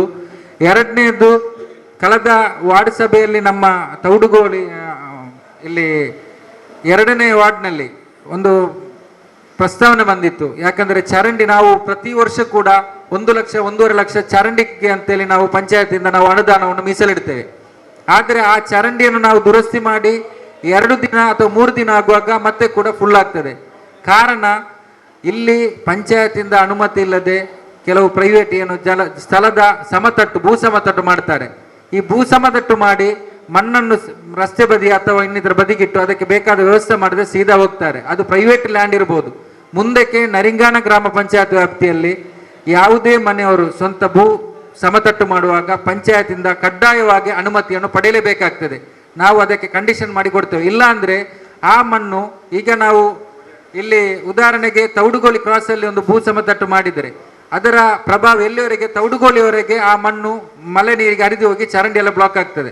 ಯಾರು ಪ್ರೈವೇಟ್ ಲ್ಯಾಂಡ್ನವರು ಭೂ ಸಮತಟ್ಟು ಮಾಡ್ತಾರೆ ಅದಕ್ಕೆ ಬೇಕಾದ ವ್ಯವಸ್ಥೆ ಮಾಡಿ ಅವರು ಇದು ಮಾಡಬೇಕು. ಮುಂದಕ್ಕೆ ಪಂಚಾಯತ್ ಅನುಮತಿ ಇಲ್ಲದೆ ಭೂ ಸಮತಟ್ಟು ಮಾಡುವಾಗ ಯಾವುದೇ ಕಾರಣಕ್ಕೂ ಭೂ ಸಮತಟ್ಟು ಮಾಡುವಾಗಿಲ್ಲ. ಅಂತ ಏನಾದರೂ ಅನುಮತಿ ಇಲ್ಲದೆ ಭೂ ಸಮತಟ್ಟು ಮಾಡಿದರೆ ಮುಂದಕ್ಕೆ ಪಂಚಾಯತಿಗೆ ಅವರೇನೋ 911 ಇನ್ನಿತರ ದಾಖಲೆಗೆ ಬಂದಾಗ ಖಂಡಿತವಾಗಿ ನಾವು ಅದಕ್ಕೆ ಬೇಕಾದಂಥ ಕಾನೂನು ಕ್ರಮ ನಾವು ತೆಗೆಯುತ್ತೇವೆ. ಅದು ಕೂಡ ನಾವು ಇವತ್ತು ಗ್ರಾಮ ಸಭೆಯಲ್ಲಿ ನಿರ್ಣಯ ಮಾಡ್ತೇವೆ. ಭೂ ಸಮತಟ್ಟು ಮಾಡುವಾಗ ಪ್ರತಿ ನರಿಂಗಾಣ ಗ್ರಾಮದ ಪ್ರತಿಯೊಂದು ಭೂ ಒಡೆಯರು ಯಾರಿದ್ದಾರೆ ಅವರು ಪಂಚಾಯತಿಂದ ಕಡ್ಡಾಯವಾಗಿ ಅನುಮತಿ ತೆಗೆಯಲೇಬೇಕು. ಮತ್ತೊಂದು ವಸತಿ ಯೋಜನೆ, ಈಗಾಗಲೇ ಹೇಳಿದ್ರು ನಮ್ಮ ನೋಡಲ್ ಆಫೀಸರ್, ಯಾರು ವಸತಿ ರಹಿತರು ಮತ್ತು ನಿವೇಶನ ರಹಿತರಿದ್ದಾರೆ, 10 ವರ್ಷದಿಂದ ಈಚೆ ಅರ್ಜಿ ಕೊಟ್ಟಿದ್ದಾರೆ, ಬಹುಶಃ ಅರ್ಜಿ ಇದ್ದವರನ್ನು ನಾವು ಇದು ಮಾಡ್ತೇವೆ, ಇಲ್ಲದವರು ಕೊಡಬೇಕು. ಈಗಾಗಲೇ ನಮ್ಮ ನರಿಂಗಾಣ ಗ್ರಾಮ ಪಂಚಾಯತ್ ವ್ಯಾಪ್ತಿಯಲ್ಲಿ 10 ಎಕರೆ ನಾವು ನಿವೇಶನಕ್ಕೆ ಅಂತೇಳಿ ರಿಸರ್ವ್ ಇಟ್ಟಿದ್ದೇವೆ. ಅದರ ಕಾರ್ಯವು ಕೂಡ ಆಗ್ತಾ ಇದೆ. ಅದೇ ರೀತಿ ದಫನ ಭೂಮಿ ಕೂಡ 2 ಎಕರೆ ಸ್ಥಳವನ್ನು ಇಟ್ಟಿದ್ದೇವೆ. ಅದು ಕೂಡ ಸಮಿತಿಯನ್ನು ಮೊನ್ನೆ ರಚನೆ ಮಾಡಿದ್ದೇವೆ.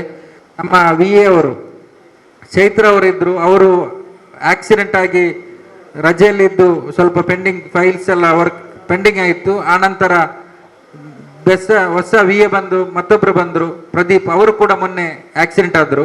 ಈಗ ಟೆಂಪರರಿ ಆಗಿ ಮಂಜನಾಡಿಯ VA ಬಂದಿದ್ದಾರೆ. ಮುಂದಕ್ಕೆ ಅವರು ಬರ್ತಾರೆ. ಈ ಎಲ್ಲ ಕೆಲಸಗಳು ನಿಮ್ಮ ಗ್ರಾಮಸ್ಥರ ಸಹಕಾರ, ಪ್ರತಿಯೊಂದು ಈ ಯಶಸ್ಸಿಗೆ ಗ್ರಾಮಸ್ಥರ ಸಹಕಾರ ಅತಿ ಅಗತ್ಯ. ನಿಮ್ಮೆಲ್ಲರ ಸಹಕಾರದಿಂದ ನಾವು ಮುಂದಕ್ಕೆ ನಮ್ಮ ಗ್ರಾಮವನ್ನು ಅಭಿವೃದ್ಧಿ ಪಥದ ಕೊಂಡೊಯ್ಯುತ್ತೇವೆ ಅಂತ ಈ ಸಂದರ್ಭದಲ್ಲಿ ಹೇಳಲಿಕ್ಕೆ ಇಚ್ಛಿಸ್ತಾ ಇದ್ದೇನೆ. ಅದೇ ನೋಡಿ, ಈ ಜಾಗೃತಿ ಅಂತ ಹೇಳೋದು ಅದಕ್ಕೆ ನಾವು ಹೆಚ್ಚಿನವರು ಈಗಾಗಲೇ ನಮ್ಮ ಸ್ವಚ್ಛತಾ ರಾಯಭಾರಿ ಶ್ರೀನಿಶೆಟ್ಟಿ ಅವರು ಹೇಳ್ತಾರೆ, ಪ್ಲಾಸ್ಟಿಕ್ ಬಳಕೆಯನ್ನು ನಾವು ಕಡಿಮೆ ಮಾಡಬೇಕಂತೇಳಿ. ಈ ನಾವು ಏನು ಮನೆ ಮನೆಗೆ ಹೋಗಿ ನಾವು ಸ್ವಚ್ಛತಾ ಕೆಲಸ ಮಾಡ್ತೇವೆ, ಅದೇ ರೀತಿ ಈ ಜಾಗೃತಿ ಅಂತ ಹೇಳೋದು ಎಲ್ಲರೂ ಈಗಾಗಲೇ ಸರ್ಕಾರ ಕೂಡ ಪ್ಲಾಸ್ಟಿಕ್ ನಿಷೇಧ ಮಾಡಿದೆ, ಆದರೆ ಅದು ಪರಿಣಾಮಕಾರಿ ಆಗ್ತಾ ಇಲ್ಲ. ಪ್ರತಿಯೊಬ್ಬರು ಮನಸ್ಸು ಮಾಡಿದರೆ ನಾನು ಪ್ಲಾಸ್ಟಿಕ್ ಬಳಕೆ ಮಾಡೋದಿಲ್ಲ ಅಂತ ಹೇಳಿ ಇದರ ಬಗ್ಗೆ ಜಾಗೃತಿಯನ್ನು ಕೂಡ ನಾವು ಮನೆ ಮನೆಗೆ ಹೋಗಿ ಕೊಡ್ಲಿಕ್ಕಿದ್ದೇವೆ. ಬಗ್ಗೆ ನಾವು ಫಸ್ಟ್ ತಿಳ್ಕೊಳ್ಬೇಕು. ನಾವು ಮೀನು ತರುವಾಗ ಬಕೆಟ್ ತಗೊಂಡು ಹೋಗ್ತೀವ, ಯಾರು ತಗೊಂಡು ಹೋಗ್ತೀರಾ?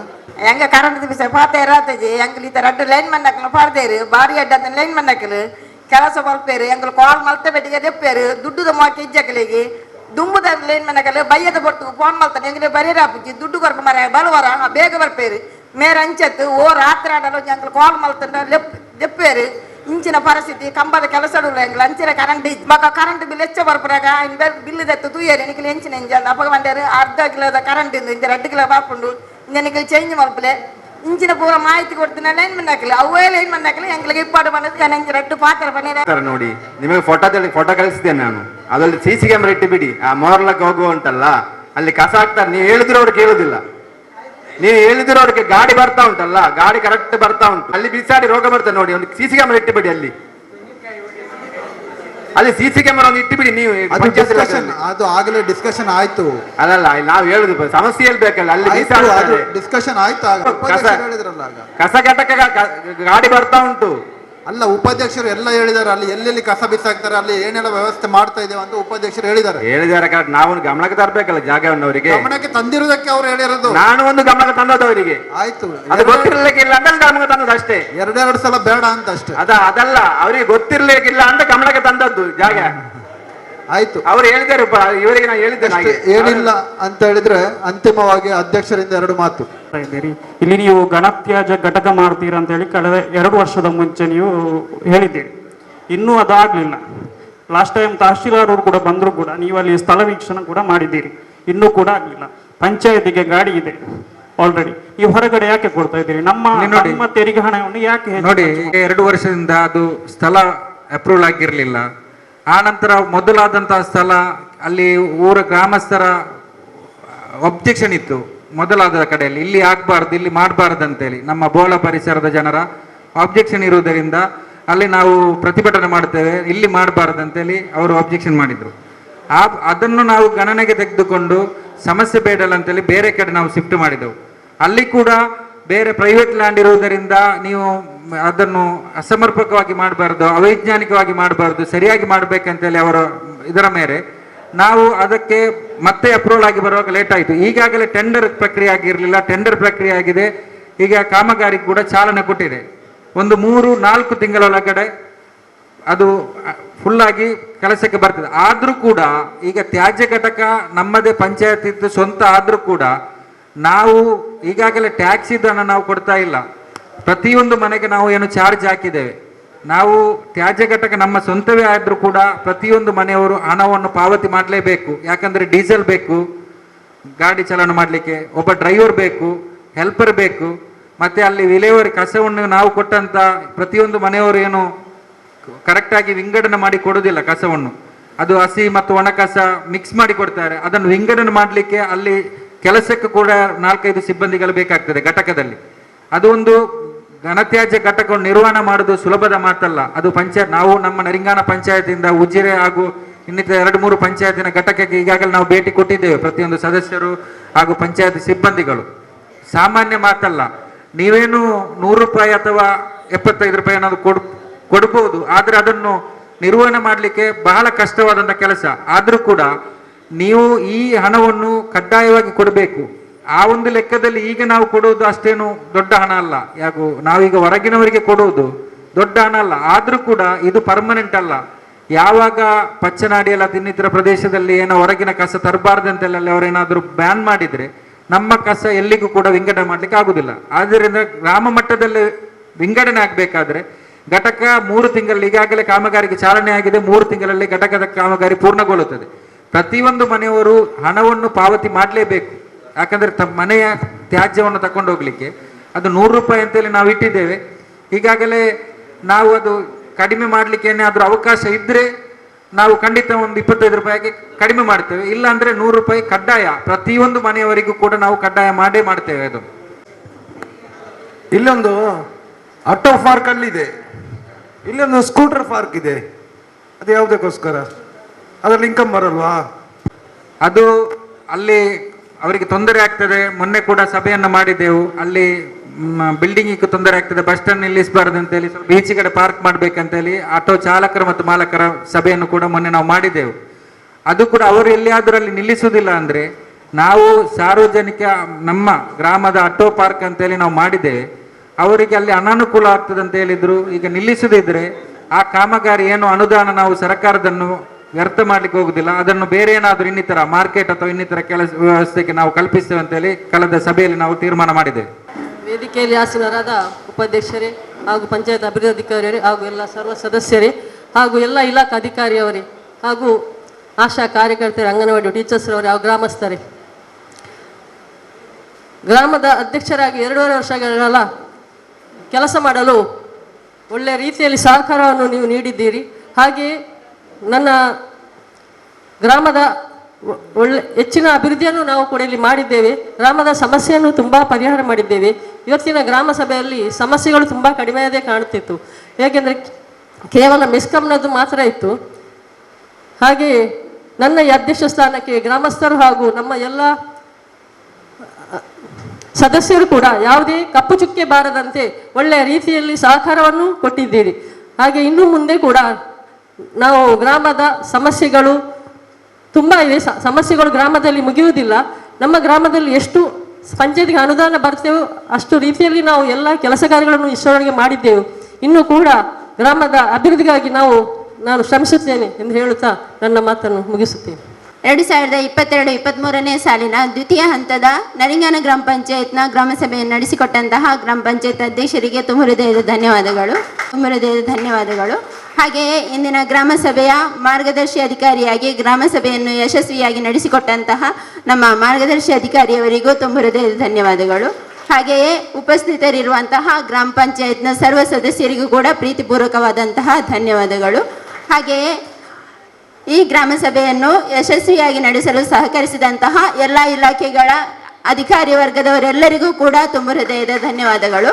ಅಂತೆಯೇ ನಮ್ಮ ವೇದಿಕೆ ಮುಂಭಾಗದಲ್ಲಿರುವಂತಹ ಎಲ್ಲ ಗ್ರಾಮಸ್ಥರಿಗೆ, ಹಾಗೆಯೇ ಆಶಾ ಕಾರ್ಯಕರ್ತೆಯರು, ಅಂಗನವಾಡಿ ಕಾರ್ಯಕರ್ತೆಯರು, ಹಾಗೆಯೇ ಮಾಧ್ಯಮದವರು, ಪಂಚಾಯತ್ ಸಿಬ್ಬಂದಿ ವರ್ಗ ಎಲ್ಲರಿಗೂ ಕೂಡ ತುಂಬ ಹೃದಯದ ಧನ್ಯವಾದಗಳು.